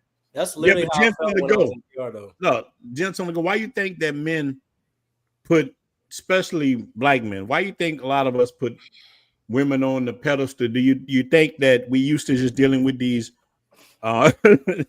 big Shirleys with that crusty? I ain't gonna go in. Look, do you think we just used to dealing with rough women and cats just happy to get what they get? So they get these old beautiful women that look good and they just ready to give them the world. And even though she's a skeezer, you might be a skeezer, cat ready to give her more than she ever had in her life. She lived, think about it. This woman lives in a place, sometimes they ain't no running water. They got a metal roof. Yeah. There's spiders No bigger than your water, hand. no. I done been in these houses. I've No seen how the pictures. spiders bigger than your hand. The spider's sitting on the wall, and I'm the only one looking like, what the fuck? You know what I'm saying? Nobody else cares. Poppy watching TV. You know what I'm saying? Her daddy watching TV. There's rats running. I mean, like, it's crazy. And you coming as American, putting her on the pedestal. Why do you think we do that, gents on the go? I mean, a lot of us, especially black men, that's how we grew up. Yeah. Grew up, single mothers, seeing how, they pretty much run the household and everything like that. So T-Mac. we conditioned to that. I think for me personally, it took a long time to get out of that mindset, but I think until I got into the Navy and seeing like men running shit, it just like, okay, this is how it's supposed to be. And I never like went back to that mindset, but I think that's a big part of it. And and then it also depends on it depends, because you got on one side, you got guys that have never really knocked down any inequality. Like some guys don't have taste. Like they don't. They think a 10 to them might be a 5 to me. So they're, even I've seen it in Sasua. Guys pulling even the B team. Exactly. And I'm like, D team. You flew out. Look, I done saw dudes in ass. That's all niggas care about. Excuse me. Right. So she got look, bro. She got them cakes, my guy. Oh, Jay, I done saw cats with the C team. Chick cross-eyed. Exactly.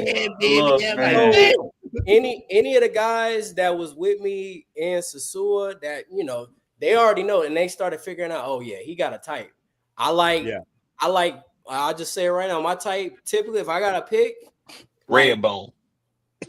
Nah, she don't gotta be Redbone, but hold on, man, don't get Dash mad. Dash gonna come back. The women, look, anytime y'all brothers getting the colorism, women start emailing me. Exactly. Now, so I gotta why y'all disclaimer. brothers don't like, your mama black? I'm like, how you know my mama black? My mama might be white. How you know? You don't know. Now that's what I tell them on Jay. How you know my mama black? My mama might be white.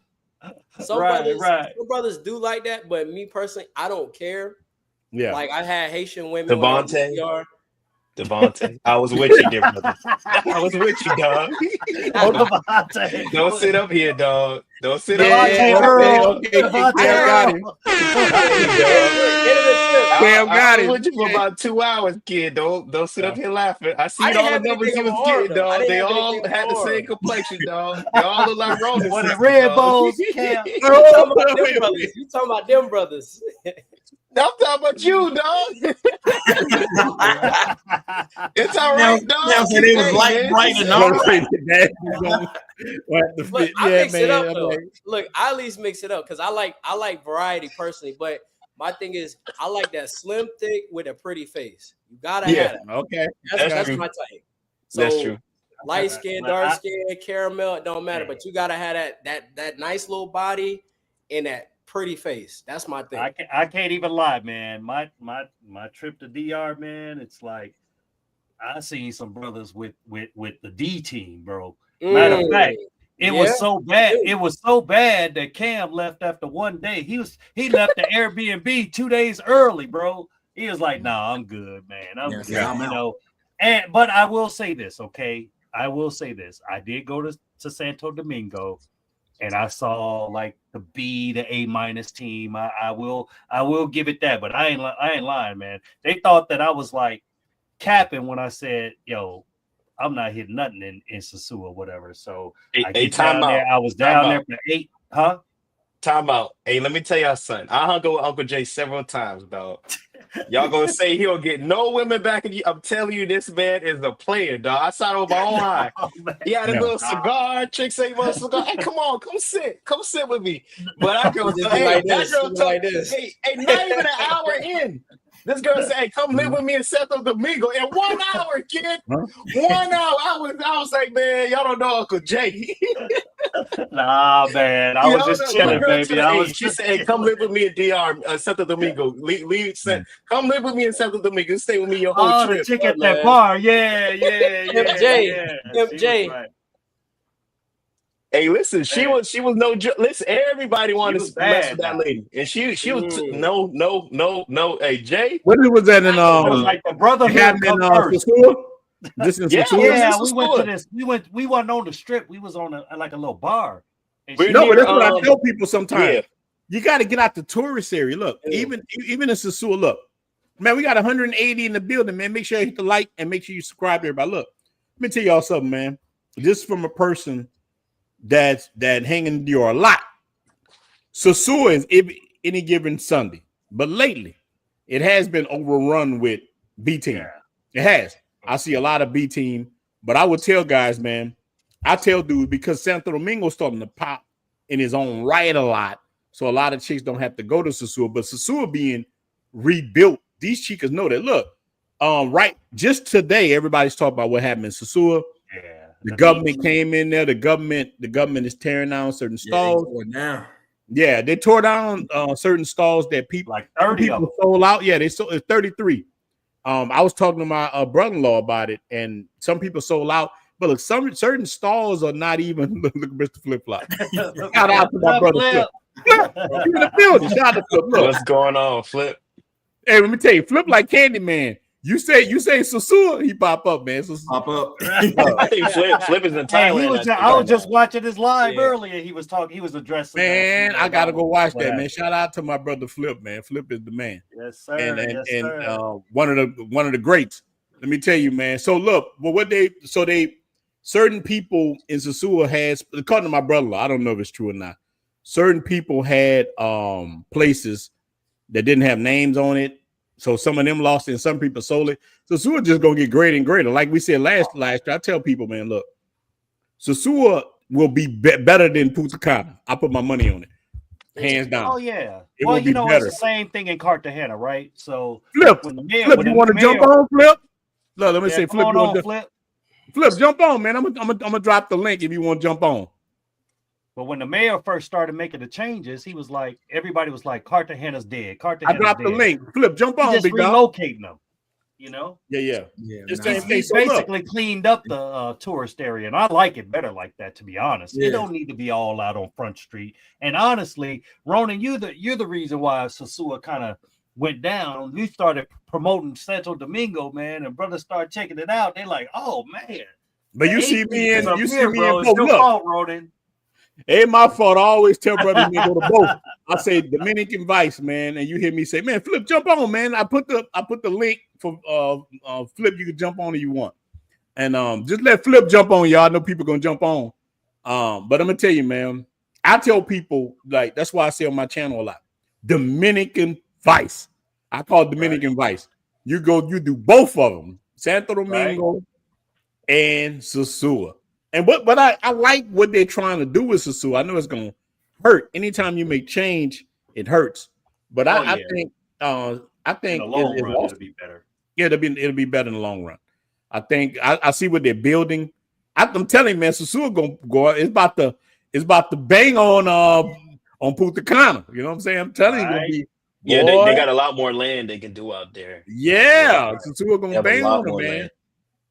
Okay, yeah, Mr. Flip is in the building. Mr. What Flip, you up? got the floor, big dog. Good, yeah. Can y'all hear me? Yeah, We can hear you. Flip. So you out there in Thailand? I think you're in What's Thailand. going on, fellas? Yeah, Yeah, it's 8:30 in the morning over here. Wow. Whoa, okay. So Flip, let everybody know what's going on with the Sioux. All right, so basically, I'm gonna tell y'all like this. I got the first night sleep in this whole damn trip, 13-day trip. First night sleep, and 4:40 in the morning, my phone going crazy. They be like, "Oh, something's going on the beach." I'm like, "What? I'm in Thailand. I have no idea what's going on." So I hit my peoples up. You know what I'm saying? I kept seeing videos and stuff. And if you guys remember 2 months ago, everybody was going crazy when the military was on the beach 2 months ago, I think it was. That was them giving notice to the businesses, hey, we'll be here, I think it'll be in 60 days to close y'all down. The businesses that were knocked down today were the businesses that have no owners. It's called abandoned owners. And the people, like Ronan said, took money. Some people actually took money to bounce. So those people were knocked down today because they're not going to be around. If you don't have an owner to your building, because a lot of people were there squatting, believe it or not, in DR, you could squat in someone's house and the owner disappears. So basically, they came back with the military again. As you saw, that I saw the videos of them doing tear gas and stuff. Because, you know, if you don't know, Dominicans riot. They will riot like a motherfucker. I believe it was 17 years ago, they mentioned the beach being closed, and they started burning tires all up and down the highway. So Dominicans don't play. You know what I'm saying? So that's why there was such a big military presence. I ended up seeing the tear gas and stuff, because if it gets out of hand, that's the reason it wasn't a couple of police. That's the reason it was the military. You know what I'm saying? Yeah. They knew the dudes were going to fight back. But the problem with that, like I said, I feel bad for some of the people because they've been there for a long time. But the problem with that is those guys knew they weren't legit. There's businesses now closing in Sosua because tourism is coming around making you be legit. Pay your taxes, who's your owner, who you renting from, whatever the case may be. And so a lot of those businesses are running or trying to put up them business up for sale because they don't have that paperwork. A lot of businesses have been running around not having legit business for a long time. See, some of those guys today thought they were going to be grandfathered in. But when the government came and said, well, you've been here all this time illegally, didn't pay us no money, and you want to stay? And they're like, nah, you got to go. So they had notice, bro. And like I said, I don't know the ratio of the 33 that happened to, but there was a good amount that took money to leave. Yeah. They were like, you know what? I'll just take some bread. I'll get out of here. I don't know how much the money was. I can't tell you that. But everything that was torn down today, and as I'm told, beach me back over the mall like normal. They just were told they're being torn down, and it's gonna when you get to the beach, you're gonna see businesses open and a bunch of holes. You know what I'm saying? Is what it is. But as far as that plaza goes, man, you guys gotta understand something. They've been talking about that since before I was coming here. All right, I've been there going 18 years. Wow. I had a lady on Facebook tell me 20-something years. You know what I'm saying? So there's little small steps, small progress, but this also shows you how strong Sosua is. Because they don't talk about nothing else, but if something happens in Sosua, if someone stubs their pinky toe in Sosua, the world stops. You know what I'm saying? Yeah. So, I mean, honestly, I feel bad because, you know, those are people that have businesses for a long time. Yeah. But their businesses weren't legit, so the government had every right to kick them out. You know what I'm saying? Let me ask you this. So, Flip, why you think Sosua holds so much power in the travel space? It's a powerful place, man. And look, for to be so small, it's powerful. Bruh, I only did that live this morning because I was like, I know my phone ain't gonna stop going off if I don't do that live. I gotta watch it. I don't know, man. And here's the thing.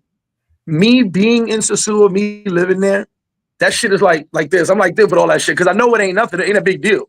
You know what I'm saying? Yeah. It happens, then it's over. And everybody forgets about it 2 days later. You know what I'm saying? Yeah. But for the people not there, I guess it seems like a big deal. And I'll go back 13 years when Classico first closed. So I'm in Sosua for about, I think I was there for a month. And I'm in my girl crib chilling. And the one night, I used to be in Classicos every night. The one night I wasn't in Classicos, the police ran in there and shut it down. Right? Wow. So my phone going, and this is before what? Now mind you, it's before WhatsApp. It's like you got Facebook Messenger and regular text messaging. I was living in Sosua when WhatsApp started. So I'm like, what's going on? Everybody, like, Classico closed. I'm like, what are you talking about? Like, I'm here down the block and I don't know what y'all talking about. And then I go outside, kind of find out police ran up in Classicos. They closed it. That was 13 years ago. And I was like, damn, why everybody so panicking, bro? As far as I'm told, Classicos opened in 2 days. It was some paperwork, whatever the case may be. But dudes were canceling their trips when they heard Classico close. Mind you, it was closed for 2 days exactly and opened right back up. And people canceled their trips. I was like, thinking about it now, I'm like, damn, it was powerful back then. Yeah. And this wasn't even internet heavy. People would just text message, oh my God, Classico closed. So now the internet, you can imagine how crazy it is. Do I understand why it's so powerful? No, but I get it because we could talk about Colombia, we could talk about Brazil, we could talk about Thailand. If things like that happen, it was like, oh, okay, that's crazy. And everybody moves on. But when it gets to Sosua, people are ready to, oh my God, my kids, you know what I'm saying? Like, bro, go hug your kids. What are you talking about? You know what I mean? No, but Flip, you gotta admit, more people start their YouTube channels in Sosua than anywhere else. Everybody comes from Sosua. Oh, yeah. And if you didn't start there, you go to Sosua to boost it up. Yeah. Sosua is trending, bro. Listen, I don't care what no one says. I've done videos all around the world. And the number one video I've ever had, and most people's number one videos, is Sosua. Jay, what it is. I say, look, that was my best video. Sosua. Halloween was my best. Yeah, but let me tell you, Sosua, my videos will flip on the best, like average. Yeah, look, shout out to How to Find a Girlfriend Sosua. 10,000 views. It's crazy. 10,000 views. There you go. Yep. Just put Sosua in the title. You're gonna get views. Like Sosua is powerful. Man, you can put Sosua for anything. Look, I'm riding my bike in Sosua. Hey, listen, the porta potty Airbnb, I just said Sosua Airbnb, and that thing blew up. It's crazy. If you'd have put porta platter, you would have got no views. They'd be like, I don't care about that. I posted it twice, and I just changed it the second time to Sosua, and I got like 6,000 more views. It was like, this is crazy, bro. Right. Yeah, I mean, but Sosua gonna be fine, man. Marcus gonna be fine. When he went viral in Sosua, he tried to repeat that when he went to Nairobi, Kenya. He was like, man, that Nairobi, Kenya didn't get no views hardly, man. Yeah. But he put the same. Nobody cares. Nobody cares, man. Hey, bro, it's like Sosua. Sosua reminds me of Notre Dame. Like, remember that movie, Ruby? Rudy. Little guy, but nobody could beat him. That's Sosua. Sosua is that's the best analogy right there. It's that place, man. Like I tell people all the time, I've never witnessed a brotherhood like we got in Sosua. Oh, shit. I mean, Sosua got the best brother. Look, I was in Santo Domingo 2 years before I went to Sosua. But when I went to Sosua, it was nothing like I ever seen in my life. It was awesome. Everybody was cool. If you wanted to grab something and go jug in it, you could. Yeah. But I had more fun. Look, Flip. My first day there, I met a guy in flip-flops sitting way in the back in that corner.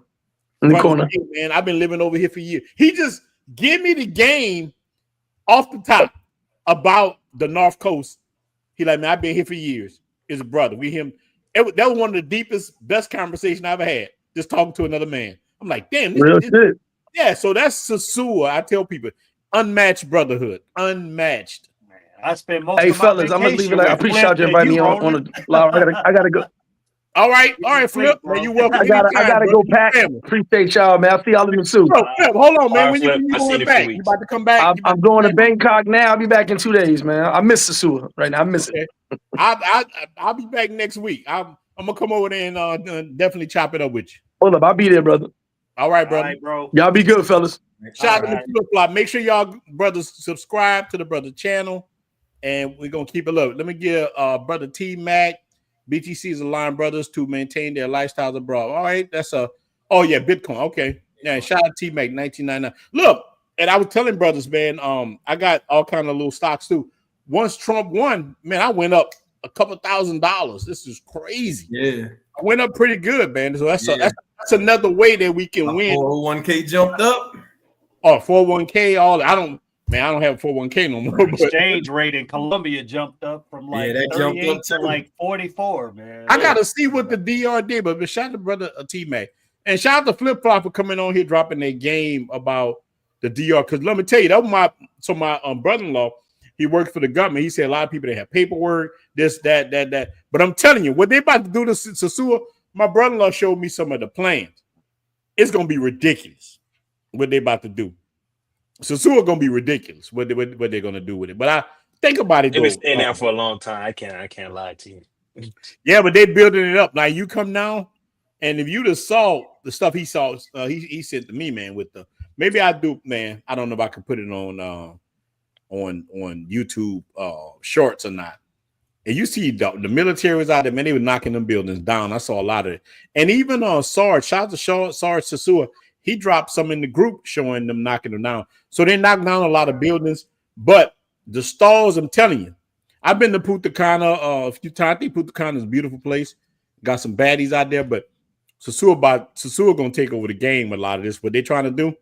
And that's why we need a pipeline from Sosua to Cartagena. We need that. And that's how we're gonna win. And it's on us to sit there and control it. And whoever gonna do it, we gotta be the new. I ain't gonna say the word. Because it get you banned, but we got to be the new class of people. You know who it is, quote unquote. Yeah, we got to be the special people. We got to be the new. Let's just say Blues Clues. We got to be the new Blues Clues, us, and buy up everything ourselves. That's what I'm trying to get brothers in our group, man. There's almost 8,000 people in the group. I have almost 17,000 by the night. Probably I have 17,000 subscribers. Support everybody. Like everybody's video, support, and you monetize everybody. There's money coming in. We could take this money and buy up stuff. That's what. Look, and this is a question. Man, I want all y'all to answer this. OJ, why you think ninjas don't support each other? Why you think it's so hard for them to support? Now look, I'm gonna say Willie Lynch syndrome. You think it's Willie Lynch that if I could tell a brother, just even the Blue Book Passport Cartel, shout out to my Facebook group, and I know Facebook don't show everybody. I'm gonna give him this because Facebook, sometimes a brother can post something. I might not even see it. I'm the admin. I might not even see it for 3 or 4 days. But why do you? And I want all y'all to answer this. Why black men don't support each other's channels like that? We're just giving it a like. They might subscribe, but giving it a like, help push the algorithm. I want y'all. Why people don't help each other like that? Why we hate each other like that? Yeah, I don't really understand that, man, because like I can remember like having 6,000 people in a group. Drop a video in there. It takes a second, literally, let's say 15 seconds to go to your YouTube, hit like, subscribe, or whatever.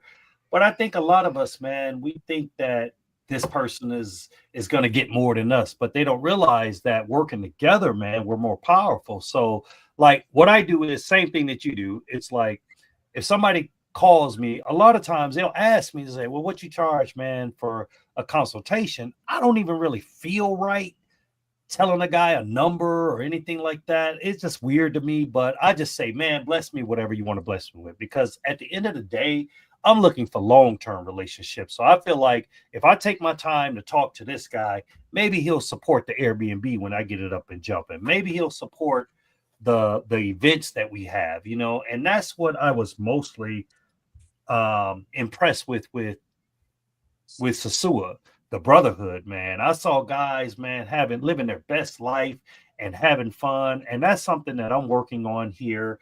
Miguel and I here in Cartagena, I don't feel like the brothers are as close here. And I don't know if it's because they get so caught up in the chicas, man. It's like they say, forget the brothers, man. Once I've seen guys, man, I've seen, bro, I'd have seen cats, man, tell me like, yo, Jay, I want to get up with you, man.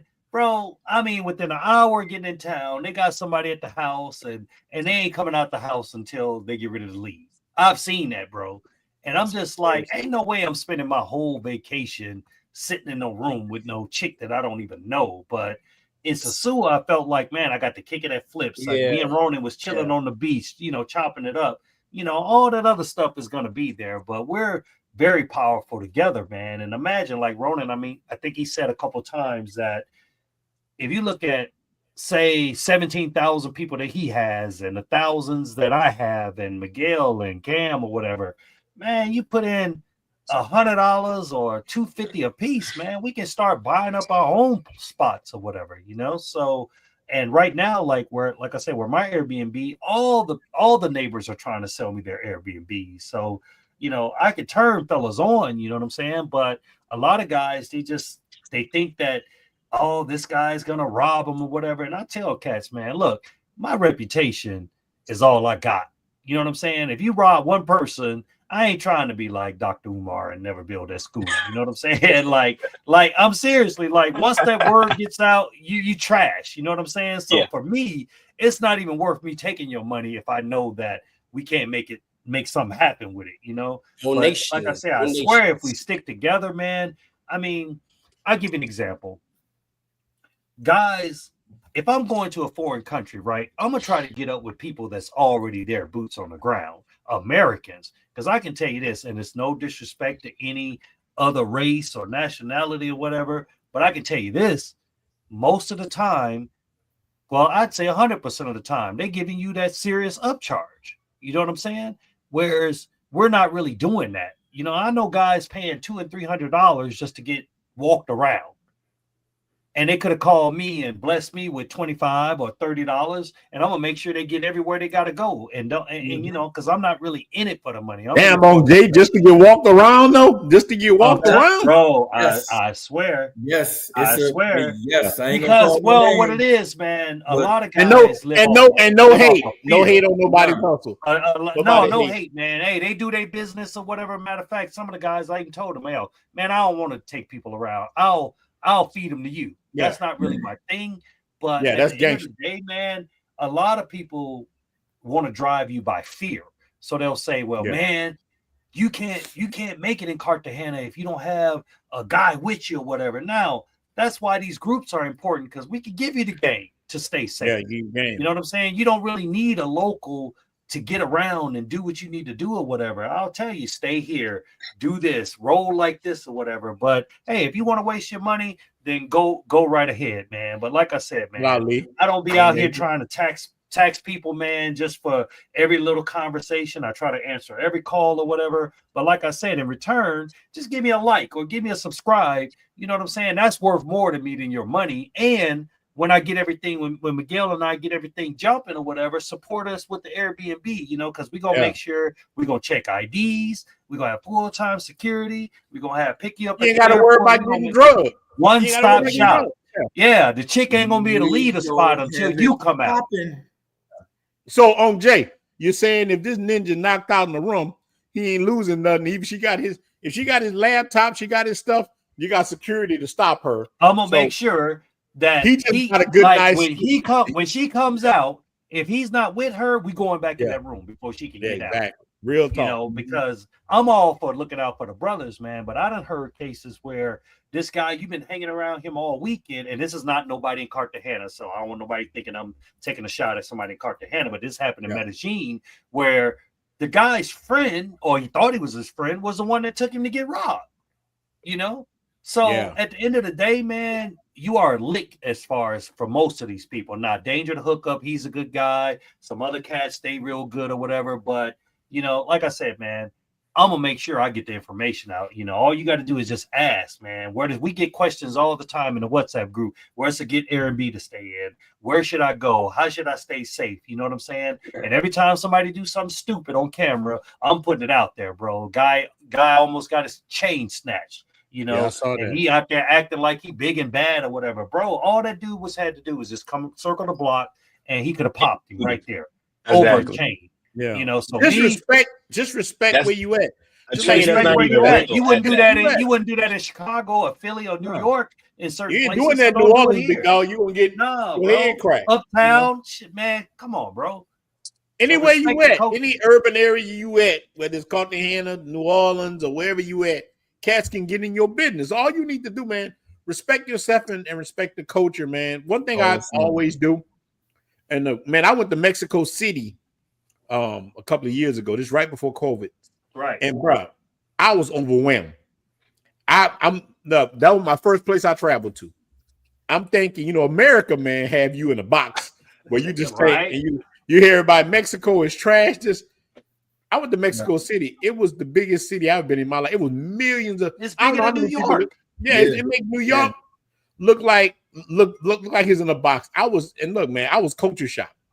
I didn't know what I was stepping into. So, man, know where you going and respect. But what I did, the reason I was able to move in Mexico City, I respect the people. I respect everybody. Jay, I put on my wooden chain. I got a wooden, like I got the Buddha bead right here. I got a little wooden one. I wear. Yeah, I put my wooden Buddha bead on. Right. I grabbed my other wallet. I got 2 wallets, 2 phones, 2 everything, and I walked around like that. I wasn't putting the camera in nobody's face, and that's how I did it. And you'll be fine. You know what You'll I'm saying? fine. But it's okay to not know. I mean, Jay got when he first got here because I'm like, I didn't know nothing. I was like, you know what? I got all this cash on me. Let me just go up, give me a penthouse in the Hyatt. Man, I couldn't bring not one chick up there. Yeah. I paid $300 a night for the best room they had and couldn't bring one chick up there because it wasn't guest friendly. But if I would have had a group, then I would have known that ahead of time. Like, okay, so I ended up staying at the Airbnb with some guys that I met on the plane. They was like, bro, come on over here or whatever. Me and them cats, we like brothers to this day. So don't be afraid to reach out to other people. Like Ronan said, the brotherhood is Sosua, man. I will say this. I don't consider my trip like I don't consider it like a lost cause because the brotherhood what did it for me. And then when I went to Santo Domingo, that was a whole nother story. I ended up getting a little weak up there. You know what I'm saying? I went, I'm thinking it was just a regular massage place, and she got the, rubbing that, doing a little extra, and I'm like, oh, what's going on here, bro? What's going on here? And I'm like, okay. Miguel Jay, they're like, how you doing? Man, it was crazy. It was crazy work. But some of the guys in the chat, man, that thank you, man, for the kind words and everything. I met on the Map TV. I met Lee Majors. And they, like I say, they can justify. I'm not capping when I say I'm not out to try to nickel and dime people and all that stuff. We not the big and YouTube channels. You know what I'm saying? We would appreciate, like I say, a like, a subscribe. You know what I'm saying? Or just put the word out. So we can all network together and let's get this paper, man. I mean, there's plenty guys out there with money. And let me say this, man. Guys support me a lot, and when I'm griping about is other people. I'm like, man, support them too. Can't support me. Like, I gotta say, man, my brothers support me a lot. Look, I wake up to I'm real talk cash apps every day, different things. But what I do with my cash apps, I donate my cash apps to my old lady's school. There's a lot of Haitians there, and a lot of Dominican kids. Man. We take care of so many kids. People don't even realize how many kids look. They talking about giving me a plaque. I'm like, hold on, y'all making me soft. I don't want no plaque. They trying to make us soft, baby. Yeah, don't make me soft. I'm the werewolf. Look. I'm the werewolf. Don't do that. They're like, they'll do it to you, bro. They'll do it to you because you gonna be like Diddy. Yeah, look, they're like, no, you ain't a werewolf. And next thing you know, a year later. I think, man, they appreciate what we do, like I'm actually thinking about doing a little maybe buy some soccer balls or something for like some kids in the neighborhood for Christmas or whatever. But man, I tell you what, ain't nothing like the real brothers. And if you're listening out there, man, look, some of you guys, man, that I didn't ask for this. I just said, hey, it's my birthday this weekend. I'm gonna turn up. Miguel coming through, man. Bro, within 2 hours, man, I had over $2,000 worth of cash apps. Didn't even ask. So shout out to the brotherhood, man. Thank you, you guys. I got the mansion with the donations. I got the drinks. I was just like, you know what? I'm gonna have a good time, and that's a good feeling, man. When we got to start supporting each other. I remember my uncle used to say back in the day, You know, the brother come around selling ice, but the white man sell the ice. They say, well, why you buy it from the white man? They say his ice colder. Now, you know, that's some bullshit. You know, like, come on, man. So we gotta support each other. You know, we gotta lift each other up. Me and Cam had a conversation up early. I was like, bro, keep pushing, keep grinding, man. You know, we gotta uplift each other. You know, because sometimes this can be frustrating, especially when you putting out a lot of. It takes a lot of effort to put these videos out. A lot. And then when you don't get no likes or no, and like I said, man, just in our groups or whatever, you talking like over 8,000, 9,000 people. You know, but some people are givers and some are takers. And to me, it's like if you can't give a like or you can't subscribe, but you listening every day or you getting information, to me, that's like stealing. You know what I'm saying? It don't cost nothing to hit a like, man. Sorry going on my rant, but you know it is. No, but I feel the same way. I remember one time, bro, I almost closed my group down, right? It wasn't for the fact that they weren't hitting the likes, but I'm like, dang, bro, like y'all dudes reaching out. I'm like, dude, listen. It was the point that they were ignorant, and they were like willfully ignorant. Like, I'm telling you what to do. I'm saying, hey, bro, anybody in the group, we got 8,000 people. 8,000 people start YouTube channel. I'm not telling everybody to make a YouTube channel about Cartagena or Sosua. I'm like, faceless, make all kind of YouTube. You can make a YouTube channel about how I make hamburger shit. If 8,000 people watch support it, 8,000 people watch it, is monetized. Mm-hmm. If 8,000 of us watch it, you got your watch hours, we subscribe to you, YouTube start paying you that money. Now it's on you to start saying, hey man, I use lamb to make ground meat. I use this. Right. You. Once we done through you, look, I'm gonna throw you the alley you, but it's on you what you do with the alley you. But if brothers looking at each other and say, hey man, I'm not gonna help you because I don't want you to make it. So my biggest thing is tell brothers, look, don't worry about everybody else making it. We're gonna help you make it too. But we got to have the right mindset. Look, don't worry about on Jay getting subscribed, right? Because once on Jay gets subscribed, we're gonna get Gents on the go. Once we get Gents on the go, we're gonna get Miguel. Then we're gonna get Cam. And guess who next? You, mofo. He said, well, why on Jay come first? The ecosystem first. But look, see, this is how ninjas and this how we partying. Yeah, but it's how we can all live. That's how we That was a birthday scene right there, baby. But look, we can all live like this easy. That's light work. That was it. I want to share it. I want to share it. You know what I'm saying? That's exactly what it's about. Oh, Jay, listen. Look, we were talking about. Let me explain something to y'all guys, man.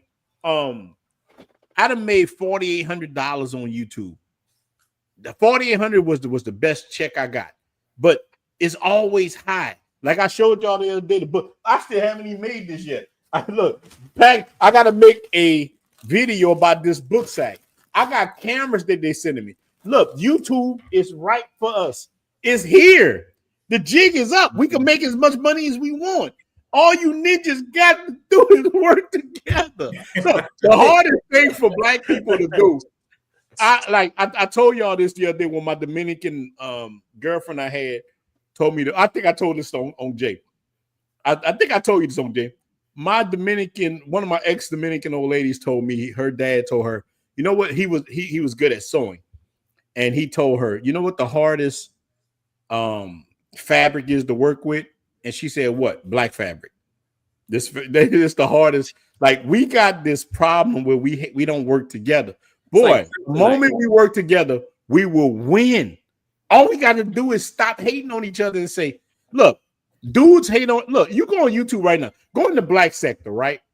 Go all the black from the celebrity to the passport to the whatever to the comics and all. Guess what these ninjas doing? Hating on each other. Oh, he ain't funny as me. You go in the red pill space. Oh, I beat his ass. I won't fight him. I'm like, what the kind of? He's married to a single mom. They trying to expose each other. They so feminine. I'm not on none of that. I'm on. Look, bro. Well, how can we get on together and build a network? Ninja News Network. How can we do that? And you know what? A lot of people complain about Passport Brothers' reputation, and they complain about all this negativity or whatever.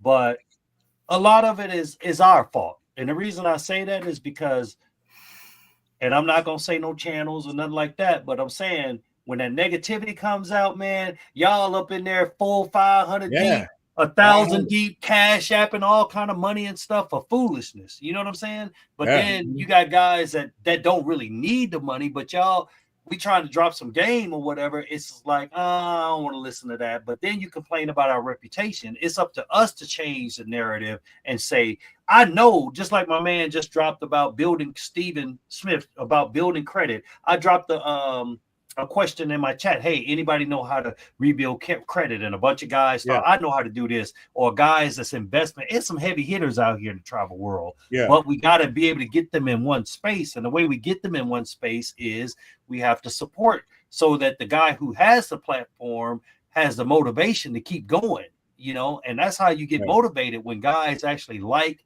subscribe, and they'll pass the information off to other people. So we're all more powerful together, you know. Well, that's why I did that, man. Look, from the jump, I took my subscribers and I said, hey, you know, I'm opening my platform up to any brothers that want to get on, because I heard, and you know what made me do that? I heard another YouTuber, he in travel space. He said, I am not doing nothing for nobody. And I just heard him say that, and it made me be the opposite. And we had the same amount of subscribers. I'm like, wow. But I understood why he said it, but it made me feel different. I'm not like that. I've always, that might be a sore spot for me, but I always want to see other men win. I just want to see us win. The reason why women were so powerful in the United States, because they work together. I'm like, black women, white women, whatever, they work together. And feminism was first. We got to put it to a point where masculinity is first and fairness of masculinity. I ain't talking about you beating on your chest, hey, I'm a man. This and that. No, I'm talking about fairness of masculinity and understanding that, hey, man, I want other men to win, because in a traditional household, kids do better. I'm talking about science. The whole party of science just abandoned science. they don't give a damn about science. So I'm just saying, being scientifically fact that if a child grew up with a dad and a mom, they're going to usually be okay. That's why foreigners come into America and they do okay. So my job was to say, hey, you know what? Let's us do the same thing. Let's put masculinity back. And if we can't put it back in America, let's put it in Colombia, DR, Venezuela, Kenya, wherever. We don't have to just be in America. We could be anywhere like we doing now. We all over right here, but we together. And we have a lot of dollars that we control. You know what I'm saying? Exactly. Like, if we supporting the Airbnbs that all the brothers go out, like I spent I'd say I spent 90% of my eating in flip-flops. Because I wanted to support the brother. You know what I'm saying? Exactly. I ain't worried about them local guys. I could care less about them. So when Ronan get his Airbnbs going, let's support him. When we get ours going, let's support him. Hell, I'll even show you how to get yours. You know what I'm saying? Exactly. I'll use my resources and my local people to make sure that you're good. If you need a spot that you need rehab, I know local guys that can get you the local rate, man. I mean, the payroll will probably be like $500-$600 a week to do something. So it's all type of opportunities. What up, Black Cleaner? Black What's Cleaner going on? What's How's up, everybody? Man, brother, you how's got everybody? Stop. You got real quick. Hey, I gotta head out. I gotta run some errands real quick. But man, thank be you guys. safe. Yes, sir, you guys have a good night. Damn, let us know about the trip, big dog. Oh yeah. I'll be posted. Well, I'll be posted a couple of days from now. But it's a long journey. I'll see Jay. I see you next week, Miguel. If you're there, Carney, I'll see you next week as well. Y'all have a good one. Then. Peace. All right, my brother. Get a haircut, man. I see that brother. No, that brother looking like Harriet Tubman, little brother. Harriet Tubman.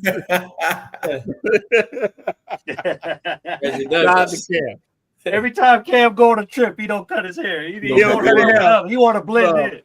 That brother on that Harriet Tubman. I got him. That's my guy. All right, Black Cleaner. What's up, my brother? Ain't nothing was going on with you all, fam. I just got on here. I saw the topic going broke overseas, so I definitely had to chime in on that one. Yes, sir. You got the floor, big dog. Well, yeah, I mean, basically, you know, it's not I mean, if you out here and you're getting fleeced by, you know, a lot of these females out here, then you're definitely going to be going broke because that's all they're going to do. I mean, just like what you always talking about with the poppy. You say you love me, but you ain't giving me no money. And if you going to be doing that, well, guess what? Eventually you're going to go broke and then they just going to move on to the next one with the same story. So the key really is, you know what I'm saying, is to get out here and start, because that's what I'm doing right now. I'm in the middle. I'm actually out and about right now. I'm in Panama, and there's a brother here. He owns his own bar, you know, similar to Mr. Flip Flops in the Dominican Republic. It's called Daiquiri 23. And, you know, I'm out here trying to support him because we got to find different streams of income, different ways in order to make money. Like me, I mean, I'm a retired military vet, so I get money coming from there, but that's not definite. You know, that's not secure. At any given time, they could, you know, cut the Social Security off. They can cut the disability off. And then what?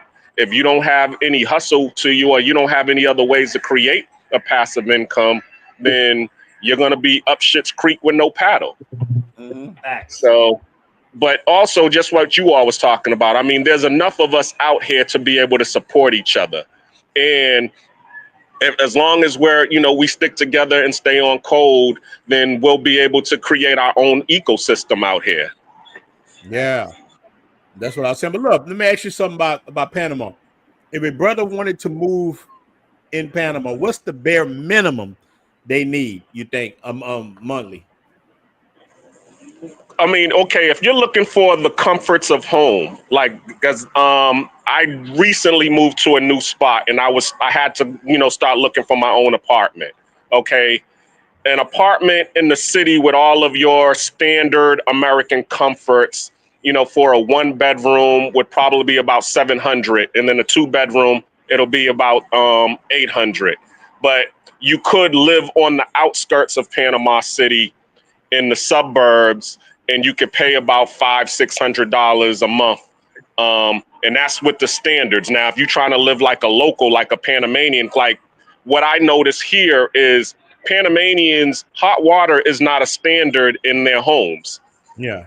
You know, you don't have a hot water line and a cold water line. You just got one line that comes into the home. So that's what they're used to. Now, if you going, you know, to live like a local, then yeah, you could find an apartment in the regular neighborhoods for about $200, and you know the nicer ones will be about $500-600, like 2 and 3 bedrooms. So to answer your question, I mean, of course, you know, your living condition or where you live is a third of your income. So if you're paying $500 or $600 for it, then the rest of it, you know, 2/3 is going to be your spending money and how you eat. So it will start around $1,000, and that's living locally. But if you're trying to live like a American in Panama, that starts at $2,500 a month. Okay. Nice. And look, Panama is so beautiful, man. Panama look like Miami. I'm waiting to settle some stuff. I'm coming. I think Panama is my second place I'm coming to. Panama is so beautiful. That gotta be Miami of the Caribbean. Yeah, it gotta be. It's so gorgeous. It is gorgeous, man. I mean, and look, so I see you started a YouTube channel. You want to let the brothers know what your YouTube channel is?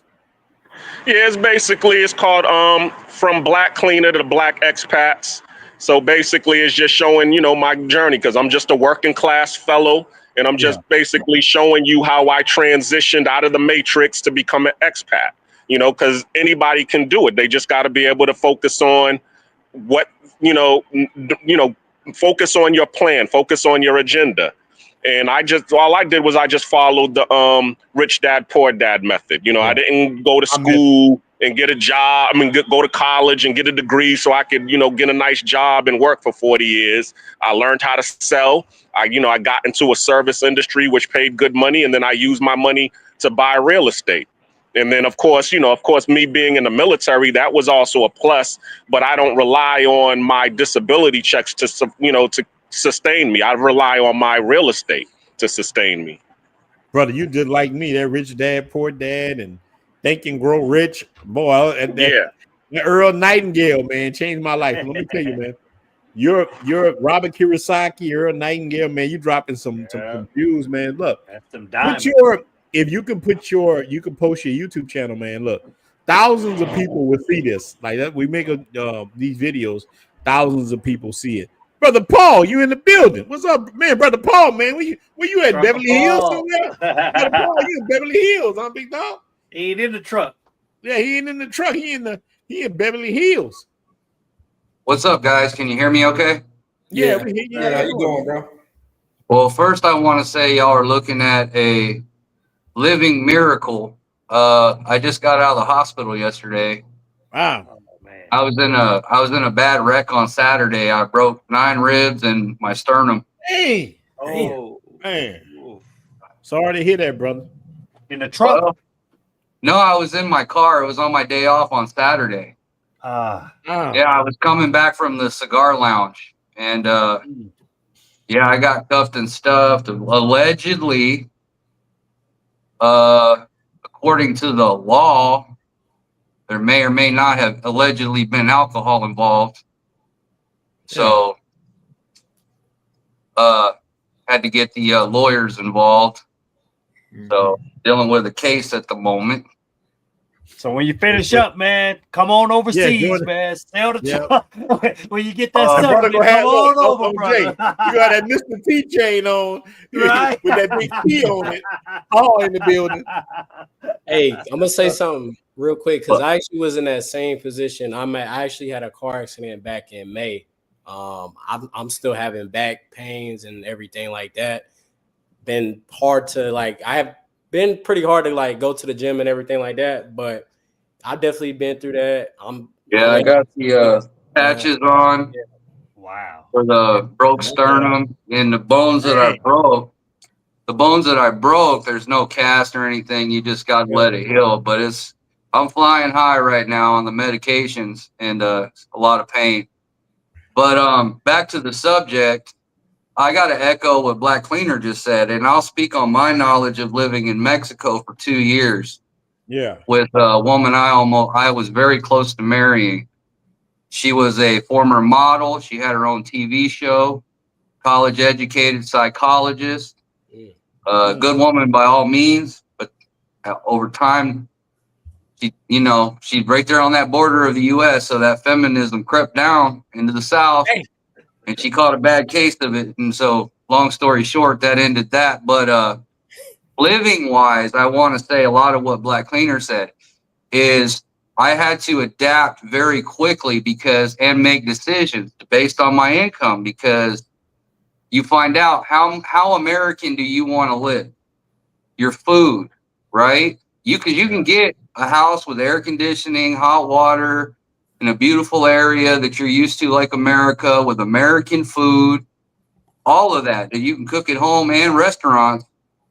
But it's going to be on the higher end of the spectrum as far as your income goes. You're going to catch a lot less of a discount versus the more local you live, things you can go without, whether what you're eating, what you're spending your money on, where you're shopping at, like at local produce instead of big grocery stores, things like that, can cut your bills down drastically. And like what you guys were saying earlier about having a right-hand man or a local chica that can do a lot of your wheeling and dealing. She knows where to go to cut on your electricity, your internet, your cell phone, who to go to.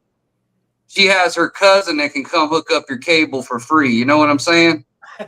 That kind of stuff. Yeah. So, all of that included. So I would say the price ranges, at least where I was at in Mexico. I mean, I had a 2-story beautiful home that she still owns to this day because I helped her buy it. We got it for $1,000 down and $700 a month. And it's going to be a $60,000 home. 2 stories, brand new, beautiful home with a yard, a courtyard, security wall all the way around, all concrete, cinder block, how they build down there. Yeah, beautiful home, man. Beautiful. And in a good neighborhood, but not the highest, richest neighborhood, $700 a month. Man, you can't find that where I live here. Here where I live I live here in an apartment You for can't double find that. that in America nowhere. I don't think. You know what I mean? Yeah, right now I live in an apartment that costs double that. Yeah. Double that. I'm paying almost $1,400. Now I'm in a very nice apartment with a garage and all of I that. see you got your robe on, you got the smoking jacket. You look brother like Fred Sanford. If I didn't care. Hey man, I'm in my convalescent period right now. I'm in the healing mode. Yeah, I know you're healing, brother. I'm just joking As you with you. can see over here, I got my humidor, my cigars. I got my medicine right next to it, and my whiskey decanter over there with my glasses. Everything you a growing earned that. man needs to heal. You know? Yeah, you earned that, man. You work for it. Look, when I see a man that works, you ain't begging, you did it on your own, man. I respect that. I respect it, brother. Man, look, you're a real one. That's what you earn. That's yours. Yes, sir. Yes, sir. No matter what it costs, you know. Yeah. Yeah. So down there where I was living, that's where I found out real fast because I wanted to hold on to those American meals, that hot water shower, you know, those American restaurants. And I found out over like 6 months or so, I started gradually adapting more and more. And I found that I went from maybe spending about $3,000 a month, kind of all in. I was probably down to about 1,800. Yeah. You know, of all that extra money I saved because I started enjoying going to places like the swap meets and flea market. Yeah. Rather than the mall, you know, because I kind of enjoyed the culture of it. That's where the locals would go. Yeah, you that's know, real. and they would go with their whole families on a Sunday or a Saturday. And it would be a whole thing. You know, they'd have the Raspa carts out there. You get your corn, you know, all that kind of stuff going on. And they'd be painting the kids' faces and stuff like that. So it was a whole different vibe, but it was like everything was dirt cheap, you know, where you get the bags of juice instead of in a cup. Yeah. Oh, You know? yeah.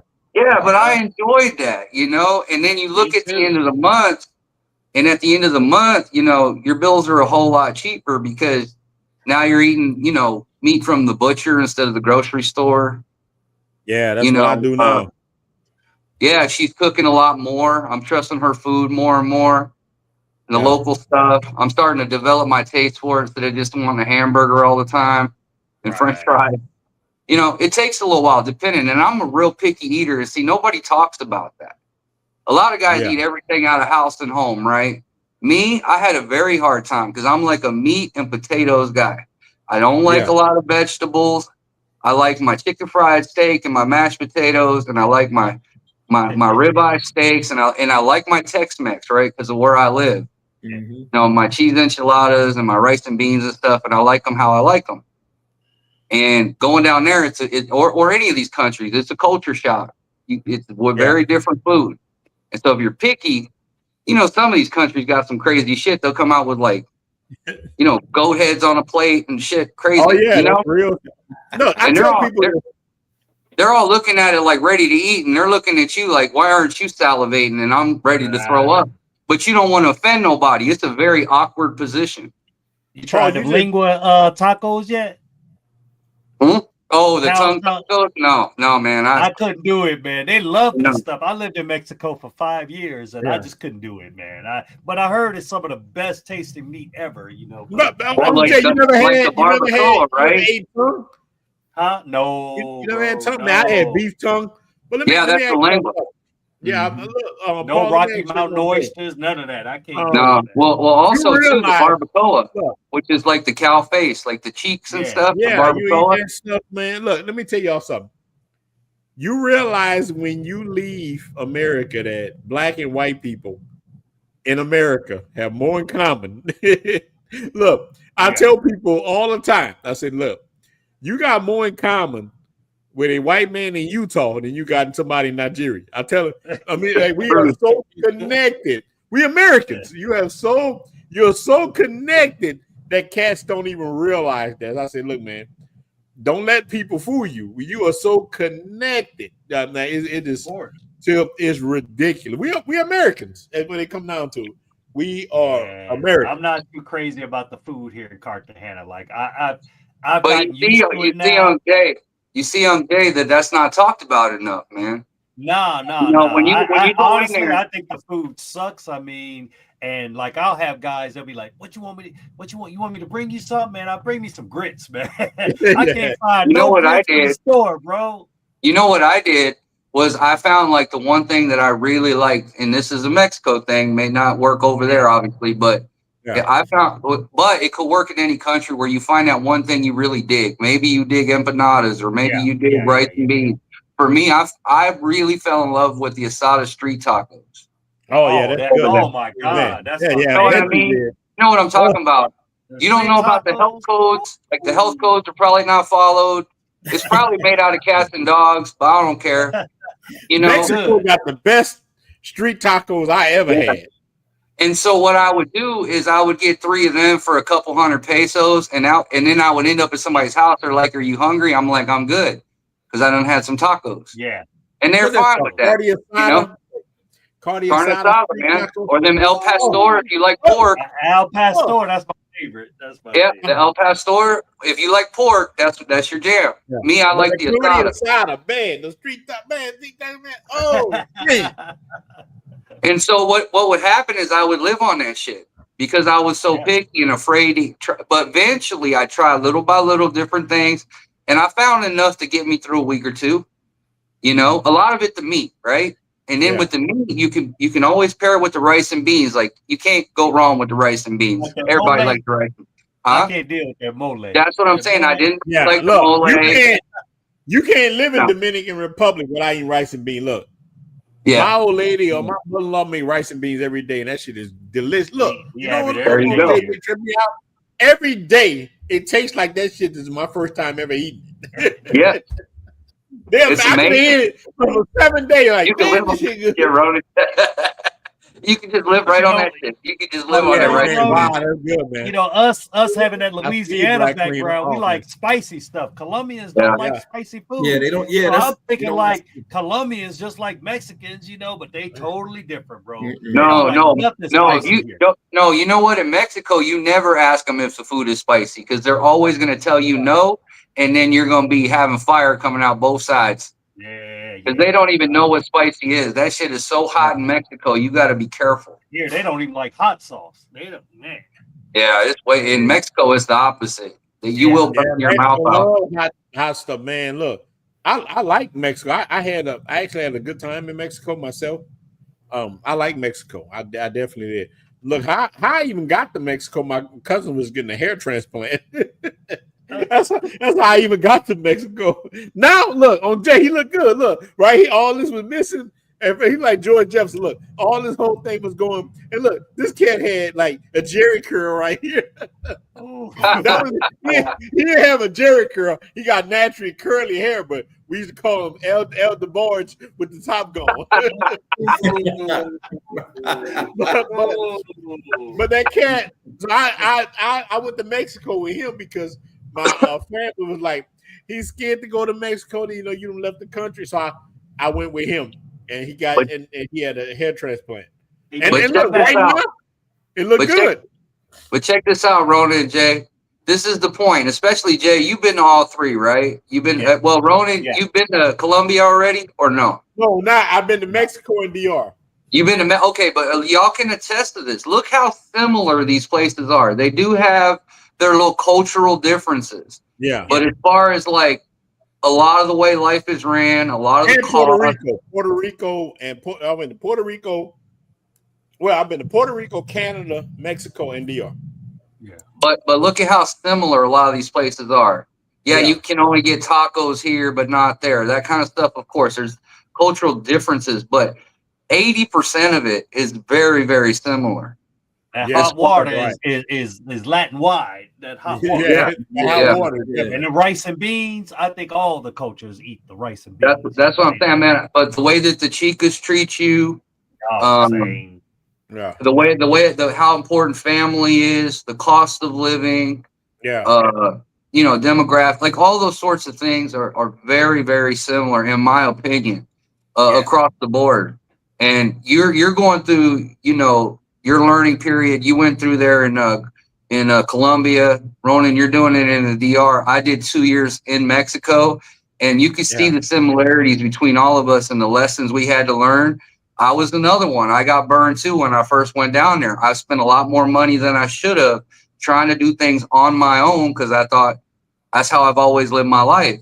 Right. And you don't go online to whatever.com like you do in the United States to cut on your electricity or your water or your cable or your phone. Everything down there is like WhatsApp and Facebook. You know, man, look, you blow out a tire on your car. You blow out a tire on your car. You don't go to Google Maps. You go to Facebook Marketplace. Right. It's very, very different. It's just a whole. And I'm sitting there scratching my head. So I'm just supposed to go to like Jose down the road there and trust him. Yeah. You know, like I know more about cars than my dad was a master mechanic. But my problem is. My problem is I rebuild cars for fun. My problem is like inventory, like getting a hold of parts and stuff. So you got to trust these people with stuff, you know? But it's very weird when they tell you like they ain't even got a garage. You just parked the car in front of their house. You found them on Facebook. It feels very sketchy. But these dudes got like lots of customers. But you're being in that American mindset, you know, you're like, man, am I getting robbed right now? Am I getting scammed? No, man. Then he's got his son over there pulling a whole motor out of car, doing a replacement for like $300. You got to add it local. You're love, talking man. facts. You got to add it local hooked up. And shout out to my best friend in the building. It might look funny, right? It might look funny like you're getting robbed, but you know how much a motor replacement costs down there at the Firestone in America? Like $5-6 grand. You're done. You get it done down there for like $500. Yes. Yeah. But it's in somebody's, you know, front yard, you know, with like 3 Mexicans going at it. You know what I mean? It's just different. They got it up on cinder blocks and whatnot, you know, but they're It's gonna work right. skills. It's gonna be right. It's gonna be But right. that's why it's so important when you know people, because then you know the guy to go to. You know, you take it down there to Hector. He's been a mechanic for 30 years in his front yard. And he knows every make and model, and he'll get you right.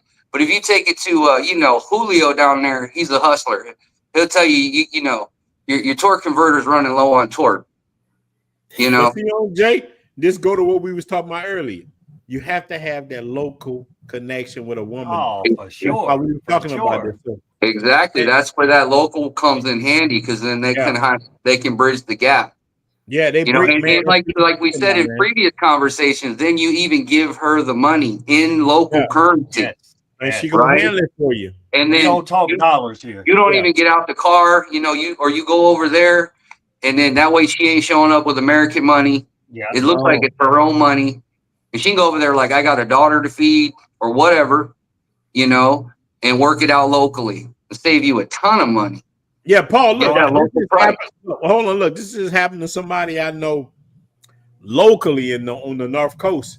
They let their woman get them a place, and the person that rented the Dominican woman a place got mad as hell when he found out it was American. And so he got his Dominican girlfriend to rent the place for him. Yeah. Right. And that Dominican owner was mad as shit when he found out that it was for an American. He like, you bitch. But shout out to On the Map TV. Go to Cuba. Look, I'm going to Cuba. I'm trying to get on Jay Miguel and them to come with me. We going. Shout out to my brother. Hey. He said, look, enjoying hanging with on Jay Miguel this weekend. Shout out to brother Melvin. They was in the Melvin Smith. They say he was hanging with y'all brothers this weekend. That's my best friend, man, from Chicago. He came down for my birthday, Shout out man. to my brother. Yeah, I had a ticket waiting on him, and he just came with a one-day. Melvin, you wasn't in there clapping them cheeks on people. I ain't gonna put you on the spot, man. I ain't gonna say it. Melvin, look, Jay. Melvin wasn't in there like this. Shout out to Melvin, big dog. Man. Shout out to My Melvin, boy fumbled the ball, man. I ain't messing with Melvin, man. Shout out to Melvin, big dog. Shout out, baby. Shout out. Melvin probably thinking about that woman, like, you know what? Should I do this or not? I ain't gonna judge you, Melvin. I ain't gonna judge you, big dog. I understand how it is, man. I definitely understand, man. But Roland, I had hold on one second. I had a whole muffler, and the pipe, everything just fell off in the middle of the road, right? So I'm pissed off, and I'm like, look, wait, on your car? Yeah, her car. So I'm like, let's just go to Renault Go get the damn thing fixed right or whatever, bruh. No, she wait, did not hold on. let- Where you going? No, You went to no. Ronaldo. Don't go to Ronaldo's. That's me. No, he's saying the car company, Renault. It's a He's saying- Renault. Okay. Like don't he's saying, to go take it to the Ronaldo's. dealership. Yeah, I was gonna take it to the Ronaldo's my name. Don't go dealership. to Ronaldo. No, I'm don't like- take it I'm to the like- dealership. And you know what, He- bro? he got a cousin somewhere, Jay. It's I don't know 8 what's o'clock going at on. night, bro. She pull up to this dark place. Man, these dudes just come out from everywhere, man. Yeah. They put it on, they jacked it up, put it on some tree trunks and everything, and they welded that thing back on just like it was brand new or whatever. Yeah. Bro, Exactly. for $10. Exactly. I was Exactly. like, whoa. So yeah, he's right. But that's about what that, we man. talk about. Dealing with the low. That's why you want to have look. This is men who know about you're not a weekend warrior. That's what this whole thing is about. When you move into a place, you're gonna have to be integrated with the culture. You're Yep. gonna have to be. When you get integrated with the culture, a woman will look out for you. That's why look, you're gonna know quick you need a real one by your side. Because other women, boy, they will make you go broke. Their relatives will break you, whatever. But I'd have had two things. I'd have had people around me that's trying to spin me. But the woman I got now, her whole family, hey, we not doing that. This is what he want. He's Poppy. Look, I walk around like Noriega. Look, OJ, I got a dead parrot, right? I got a dead parrot, right? I got my own dead parrot with him. I got a head like the president. Get you a pointy hat, Ronan. Get you a pointy hat. Yeah, he's the pointy head. Yeah, get you a pointy head. I want nuke mofos. They're like, look, he wants to nuke people. Look, we sitting glue at people. Look, we can do anything we want. Like that's when you want a rider like that. When you got a Dominican woman like that, a Latino like that. Oh, you won. You won. Oh, this reminds me of a story, Ronan, because remember how I was telling you that woman I was with, when she started acting up and getting feminist on me? Yeah. I will go to her mother and her father and complain and tell them how she was acting up. Boy, they got on her ass like white on rice, let me tell you. It's real. Yeah, because the whole thing was, when you're in the position we're in and you're in that situation, you're not only helping her. Like I took her from her parents' home to a 2-bedroom home that she owns. Yeah, oh yeah, that's real. I watched all that, and the whole time I'm slipping her mother $100 bill here and there. I'm giving her father a watch for his birthday, like a real nice watch. Right. Things like that, right? Or I'm bringing him like a very, very nice bottle of whiskey. Right.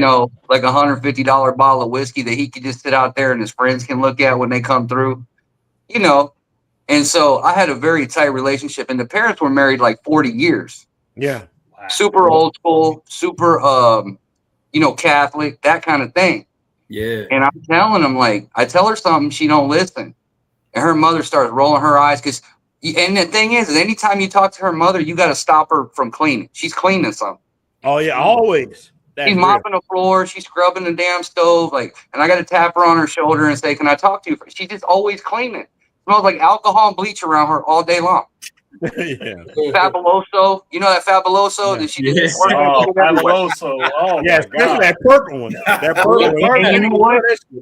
You know what? It was a running joke with my girl because I would tell her, man, if your mom was like 30 years younger, let me tell you, right? I would say she would get so heated. She would get so heated because she thought like I really wanted her mom. But what I was trying to get through to that woman was like, I need you to have her values. Right. Yeah. Because her values in you, I will lay down and die for you. Mhm. That's what I would tell that woman. And this was the honest to God truth. If this woman had her mother's values inside of her, I would have gave my last breath for that woman. But she didn't. She didn't. In the end, she got selfish. Went and got that damn BBL. Oh, I understand. What I'm saying is, look, what I'm saying is I like the natural thing, but the whole thing was that she got that kind of herd mentality, like where she was looking at herself in the mirror. She started posting on Instagram. All that attention. All that attention. Caring Yeah. about what other people thought instead of her man. Like she started catching all of them damn viruses. and it caught into a snowball. And so we went through that period where I would go to her folks because I was trying to save things and get on back on track. And that's what I'm trying to say. Like what you were saying, Ronan, you walk around like you're the king, you're the grand poobah of the family. That's where they do put you, because you're not only supporting their daughter and any children that might be involved, if there are children, but you're helping out her brothers and sisters, her parents. Yeah, a lot of people.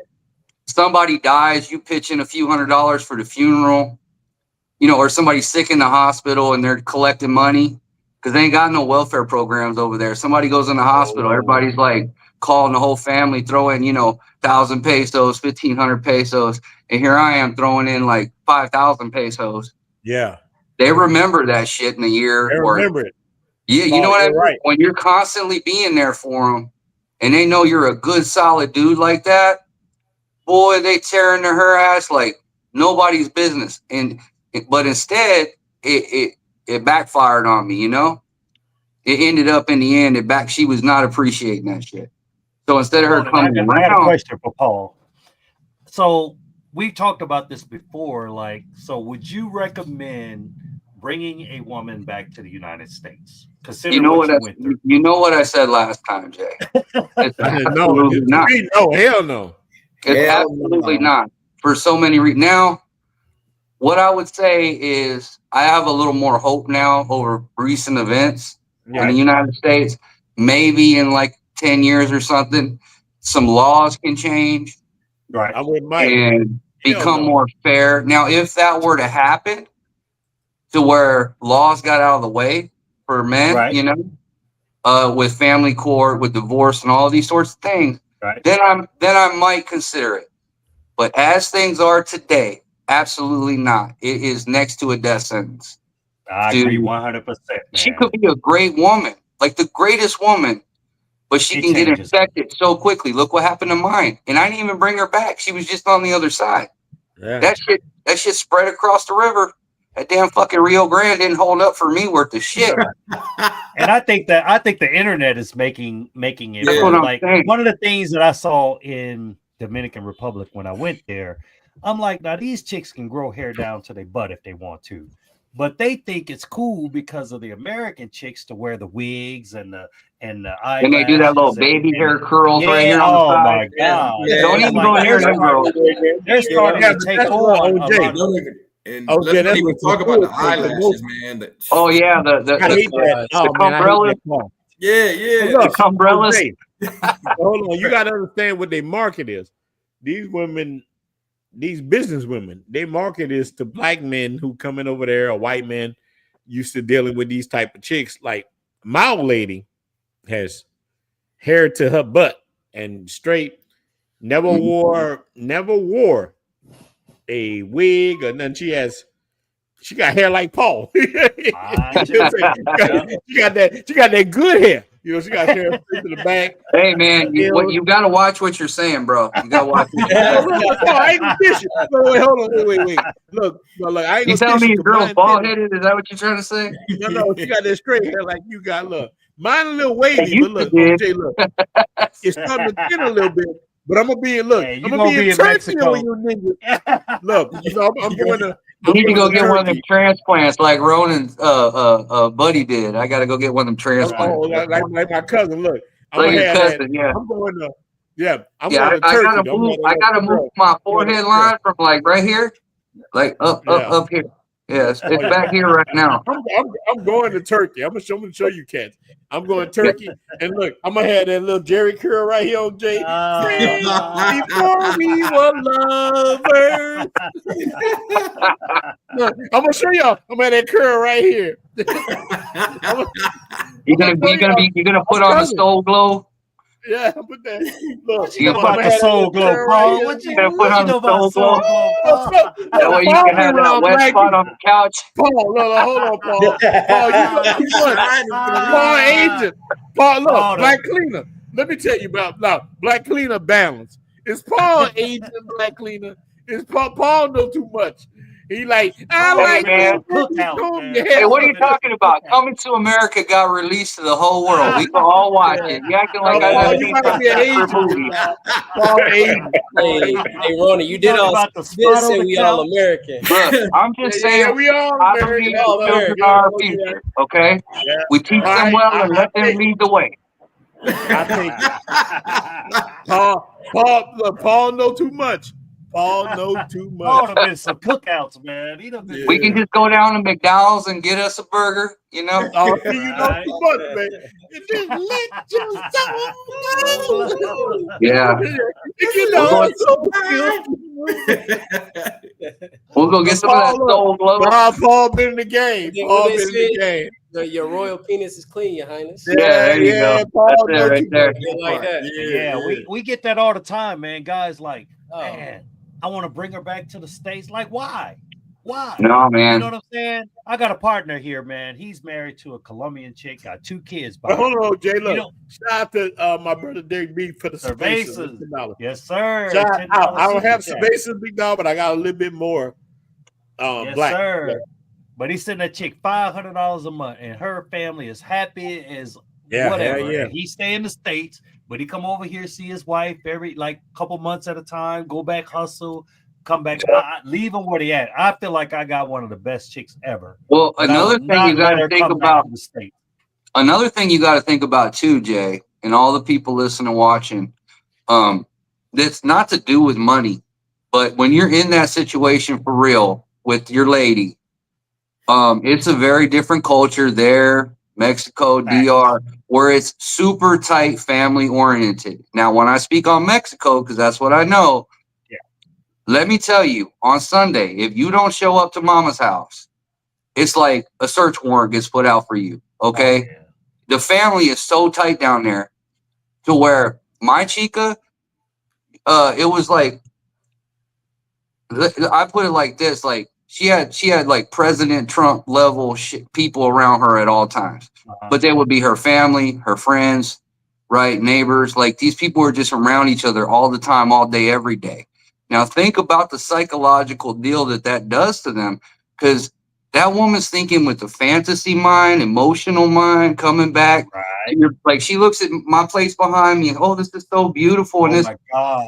and there's something to that, right? Because she's looking at your beautiful furniture and fixtures that she don't got down there, and so she starts fantasizing. But what happens? You actually bring her here, and she's sitting there alone while you're at work, and her family's far away. And the culture shock that starts setting in over time, it's gonna blow up. She's gonna start missing her family. She's gonna start itching. She's gonna start missing home. And this is what doesn't get talked about because she's so used to having them. She's not gonna think about that till after she gets here. And the loss that is, it's like she'll go into a mourning period. And all that fun you were having with her, she's sad now. Now the arguments are gonna start. And I give it two years, maybe 3, man. It's gonna blow up. You're gonna end up divorced, and all that shit you brought her home to show her that's so pretty is now hers. While you're sleeping on a futon across town with cockroaches in your kitchen, because that's all you can afford.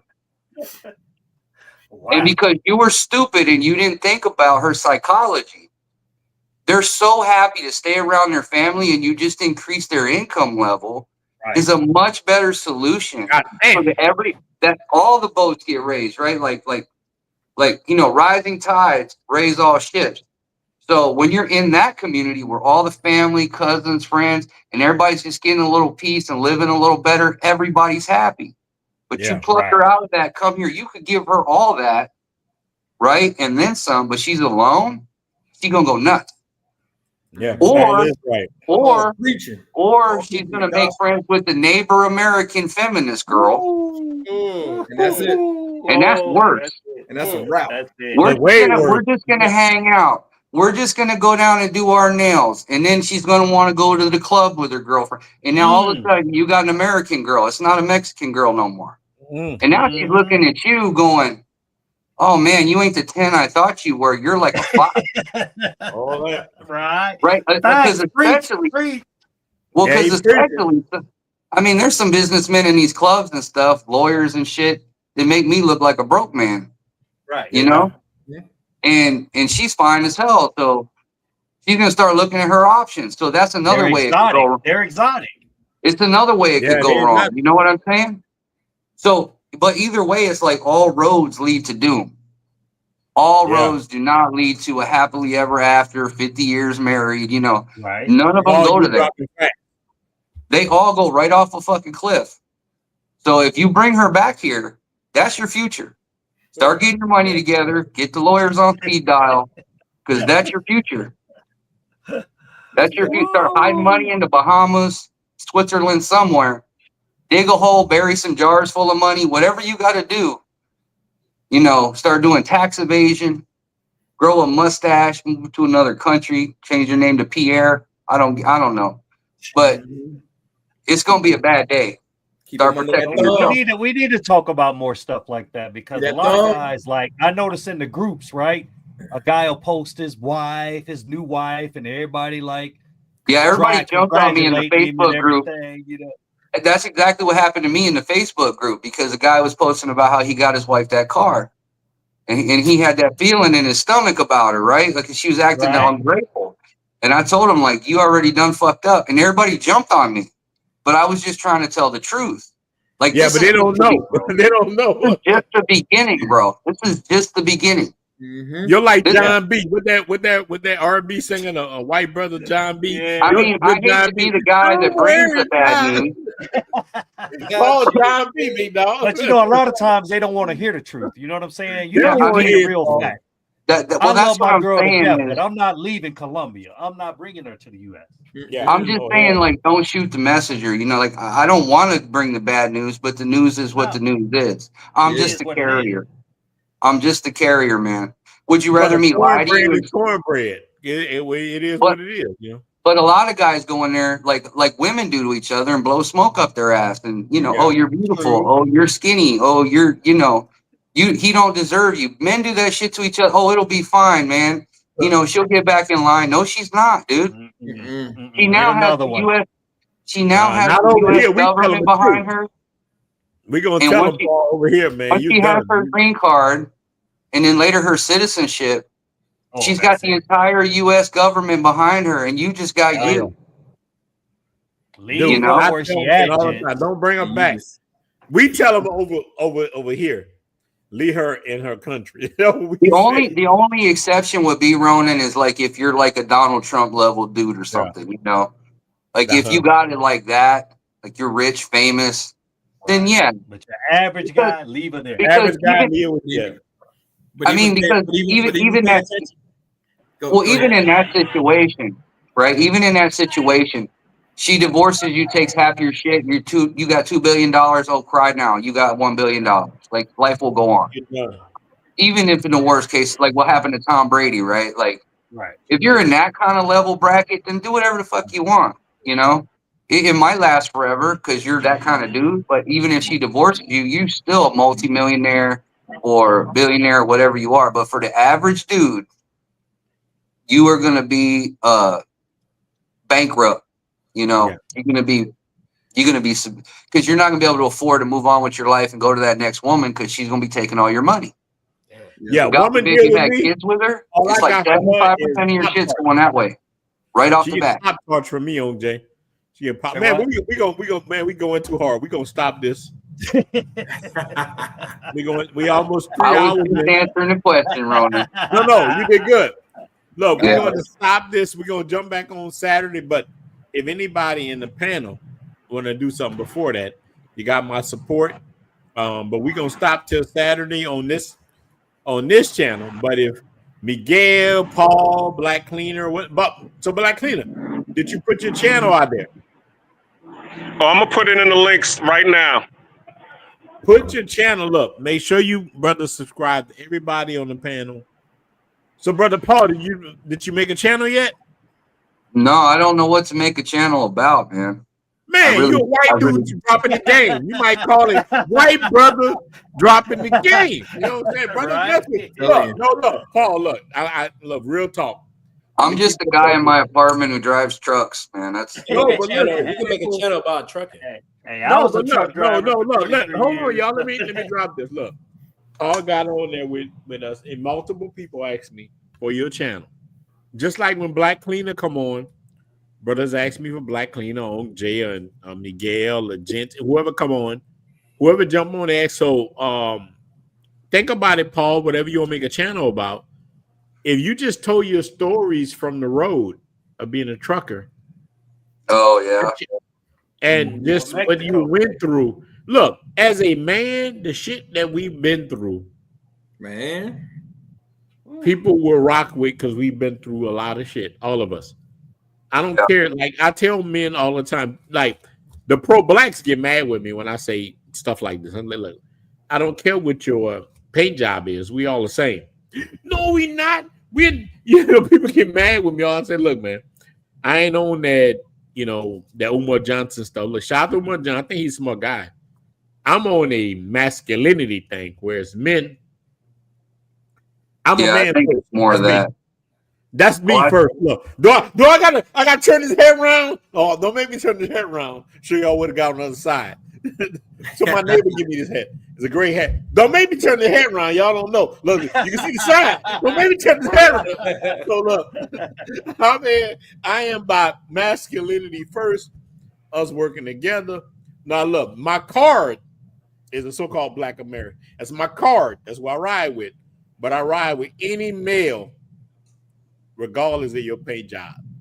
Well, it's like I said last time, Ronan. I think it's in the modern day, it's not about black versus white or any color. In the modern day, it's innies and outies, and we have to find a way to work around our own government and be able to put ourselves back into the natural place where men belong and try to create a culture within our own households, right? They used to be nationwide for us, right? And for hundreds of years.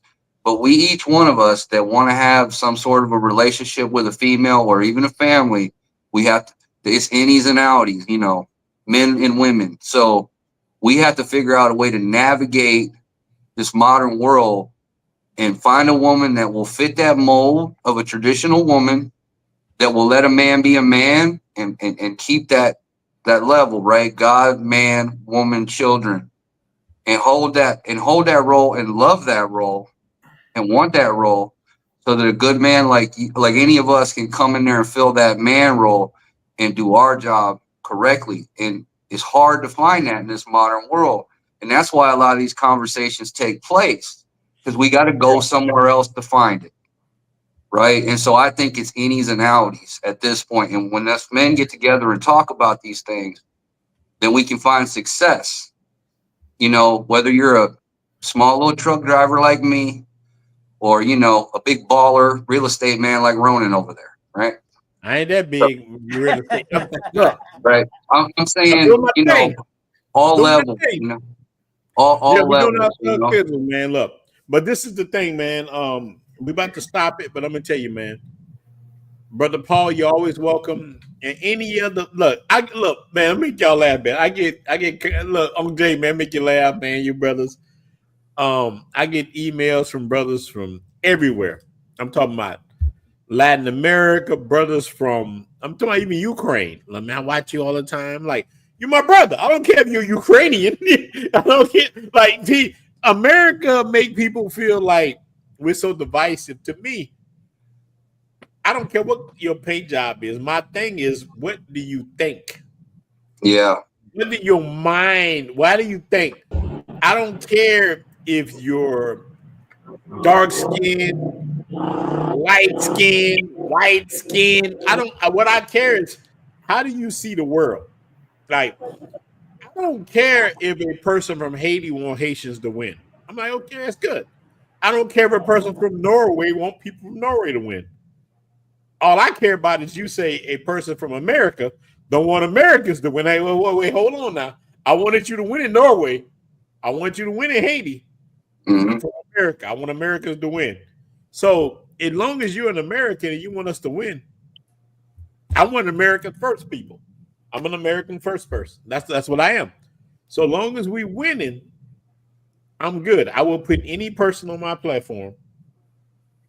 Yeah. a woman. I don't care if you're not trying to break down the movement, then you're my family. But you're about a person that want to bring division and you want to bring hate. You're not my family. You're your own. Do your own thing. So, man, we're gonna stop. Man, we almost at 3 hours. See how we get in trouble, man? We just talking. I have a good time talking, bro. But we're gonna stop. But Black Cleaner, man, look, I'm coming to Panama. I want us to link up, my brother, because so many people ask me, look, Black Cleaner, I got a like a video that we made, all of us, me, you, and I think it was me, you, and Sorry. They're like, when you put that video out with a little clip, they like what you were saying about Panama. So many people ask me about you in Panama. I say, look, they said, when you going and visit Black Cleaner? I said, man, I'll make a point. So Black Cleaner, man, make sure even on this video, comment and put your credentials. And Brother Paul, we got to get you a channel. I don't know. We're gonna call you White Midnight. I don't know. We're gonna call you White chocolate. Yeah, white chocolate. I don't know. White bread. I don't know what we gonna call you, but we got to come up with a name for you, man. And shout out to all my brothers. I'm telling you, man, we're gonna win, but we're gonna stop it right here, brothers. Make sure you subscribe to all my brothers' channel. So we're gonna play the song. End it. You know the song, Poppy, you say you love me. Poppy, you say you love me. But you never look, make y'all laugh, man. You know how many companies now are reaching out to me to play this song? Poppy, you say you love me. But you never give me right there. So that's the song, man. We're gonna end it right here. Any of you brothers on the panel make a video before Saturday, I'm here with you guys. We out. And shout out to you guys. Look, okay, all you guys, man. Gentle to go. All you brothers. Miguel. We out. All right, peace out, brother. Shout out to all you brothers. Take care, fellas. Make sure you subscribe to all you brothers, man. We out here. Money. Hey, don't give these women all your money, okay? They give all their money, okay? Look, okay. Hey, the artist is his girl sucker. Hey, look, OJ, make me laugh. So now Latinas hear this song, they agree with it. Hey, look, I'm gonna put y'all brothers out. All y'all brothers are listening. It's on TikTok when they use my song. They actually use. So when you hear this on TikTok, that means I give them permission. They want to use my song on TikTok. Wow, that's crazy, man. And look, me and my old lady made it. I gotta show y'all brothers how to do this. It's this radio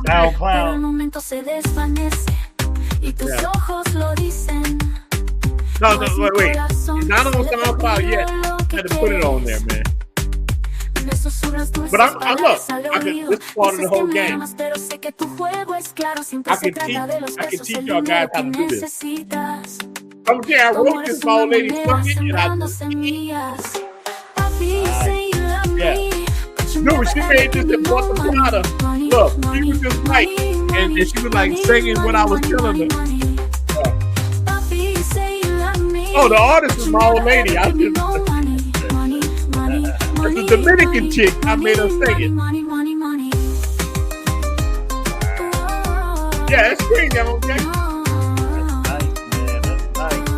Yeah. I'm trying to get the cast to understand this. Look. It's a way to make money. Yeah, Ahora veo a través del brillo y el encanto. No ser engañado, no caer en tu trampa. That's the first time I stayed around to listen to the whole thing. Yeah, it's a good song.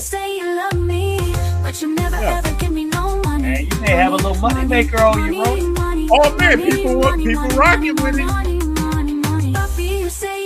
Look, in our barrio, okay, everybody play it.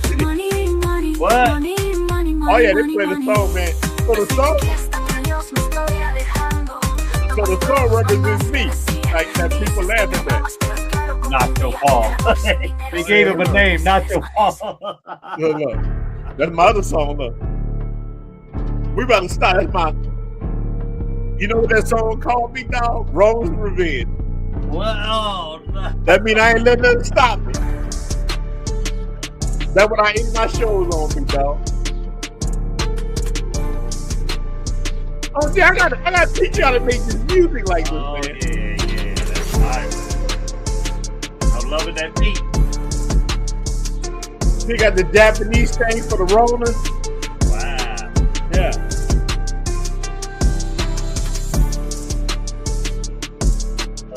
You went from real estate to man, crazy. Oh yeah, man. Look, OJ, man, I got Kelly, man. Cats don't know. I'm trying to get the brothers on it, man. They don't know what happened.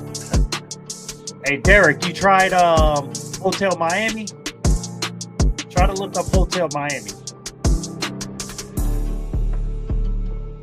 Yeah, man. Look, look. That's the best part. Look, once the show ends, brothers still be in here.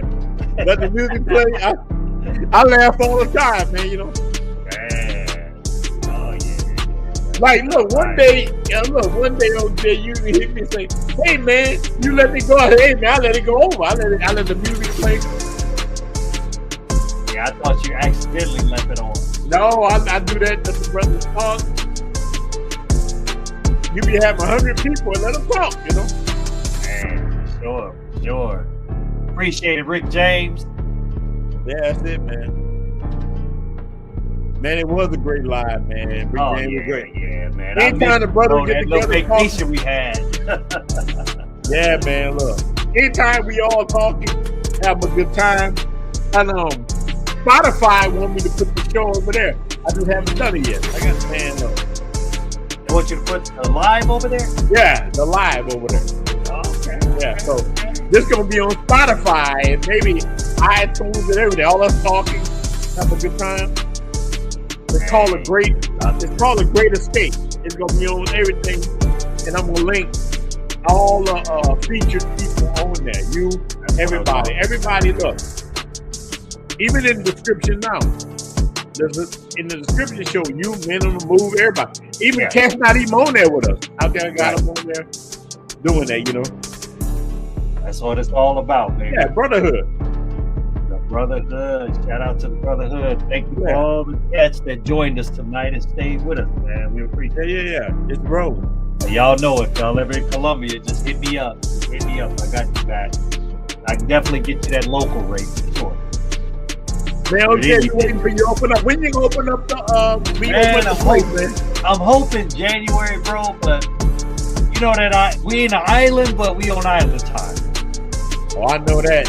And that's what's the frustrating part, because it's like I got my money and I'm just like, hey man, matter of fact, I went off on the guy yesterday. I was like, dude, man, look, I walked up in there, it was 2 cats working. I'm like, what are you doing, man? I was like, bro, I need a whole crew. I can't deal with this. I got deadlines. You know what I'm saying? Now I got another investment. I'm like, I gotta be accountable. You know? I need some progress. So I gave him, I said, if I don't get no progress by this week, you fired. I already got another guy. Man, so it's crazy to hear that Colombia is on that same Dominican time. Look, I heard the Dominican dude today get mad that they're deporting Haitians. He was like, we need the Haitians. He was like, hold on, wait.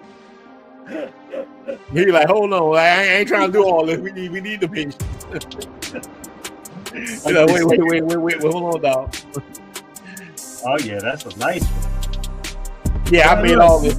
You're a little producer, man. I'm producing, big dog. That's producing. I like it. Yeah, man, we out here. Shout out to Paul White. So, we gonna call you Paul Black right now, big dog. Paul Black. Yeah. Yes, sir. Yeah, we in here, man. We about to stop it. Look, on day one time, man, I let it roll. Like, it was like 3 hours later. I'm like, hold on, I gotta stop this. The brothers come on here, man, and look. Oh, Jeff, don't worry about it, Mel, man. Hey, I had your back, brothers. You was good, man. I don't think you got drugs, man. I just think Had a little bit too much to drink up in that joint. Like, Yeah, he might have. next time, Well, so where do Mel live at? Where do you live at? Chicago. Oh, Chicago, man. Shout out to Yeah, Chicago. man, I called the man like the day before. Told him I had a ticket for him, and man, he showed love. We've been friends since 7 years old, man. Mel, you got to come back when you got to come back when the whole crew come, man. We got your back, big dog. Yeah, I'm gonna try to get him out there for the grand opening party. Yeah. Flip told me he was gonna come out, so we gonna have a ball. Man, we need to have all of us, man. We need look, they need to have everybody out there on your project. We need to support other brothers. I wish we can link up with brothers too in Thailand and other places that's doing the project. We Let's put 'em all out. if we got kid YouTubers, we're all advertising it. Man, that can sell out a place instantly. Brothers like travel, Colombia, Dominican Republic, Thailand, Panama. I'm with you. I've never been to Panama. That's like our flight. So when you ready, Man, we need to do Panama. Look, with brother Black Cleaner, shop Black Cleaner. I'm talking about brothers. Like, look, now I got a major victory today. That's why I'm like, it ain't over yet. That's why I'm getting rid of my condo here. It's over with. I'm packing right now, and so man, I am leave today. You know what I'm saying? So you're gonna see me everywhere now. They're gonna be like, nobody. That's how you go, man. We put up in the box. You know, my brother got the channel Chocolate Man in Thailand. He be the Caramel, he be Caramel Man in every land. I'm going everywhere, man. Like, that's what's up. I'm going everywhere, man. Oh man, yeah. I used to live down in Ensenada, which is like an hour and a half. Tijuana south of it. Loved it, bro. Tijuana, Hong Kong. Shout out to Hong Kong, man. Hey, but no, I only been to Mexico City, and I've been on the border before, but I'm trying to think. But look, Mexico City was where I went. I went to there because my cousin got a hair transplant, and that's it was. Boy, I gotta tell y'all that story time, boy. Well, that's great. This ninja look like hair razor. Oh, man, but we go, man. Look, we about to stop this stream. Look, man. All right, bro. We get up. Man, we gonna get out. Oh, yeah, I'll get with you tomorrow. Look. All right. Later. All you brothers that's still here, I'm with all you guys. Now, look, Avery Johnson, anything you wanna know, link up with me on Jay. Any of your brothers, man, send me an email. I'll send you guys the stuff, man. We out. Peace out, man. Peace out to all the brothers. TTG boys, Blue Book Passport Cartel, everybody. We out. Shout out. Man, Rona the Traveler, we winning. Shout out to Brother Paul, Miguel, everybody that was in here, man. We out, man. Love all you guys. All the rest of you guys that's in the building, make sure you hit the like. I'll be back at you guys Saturday. We out.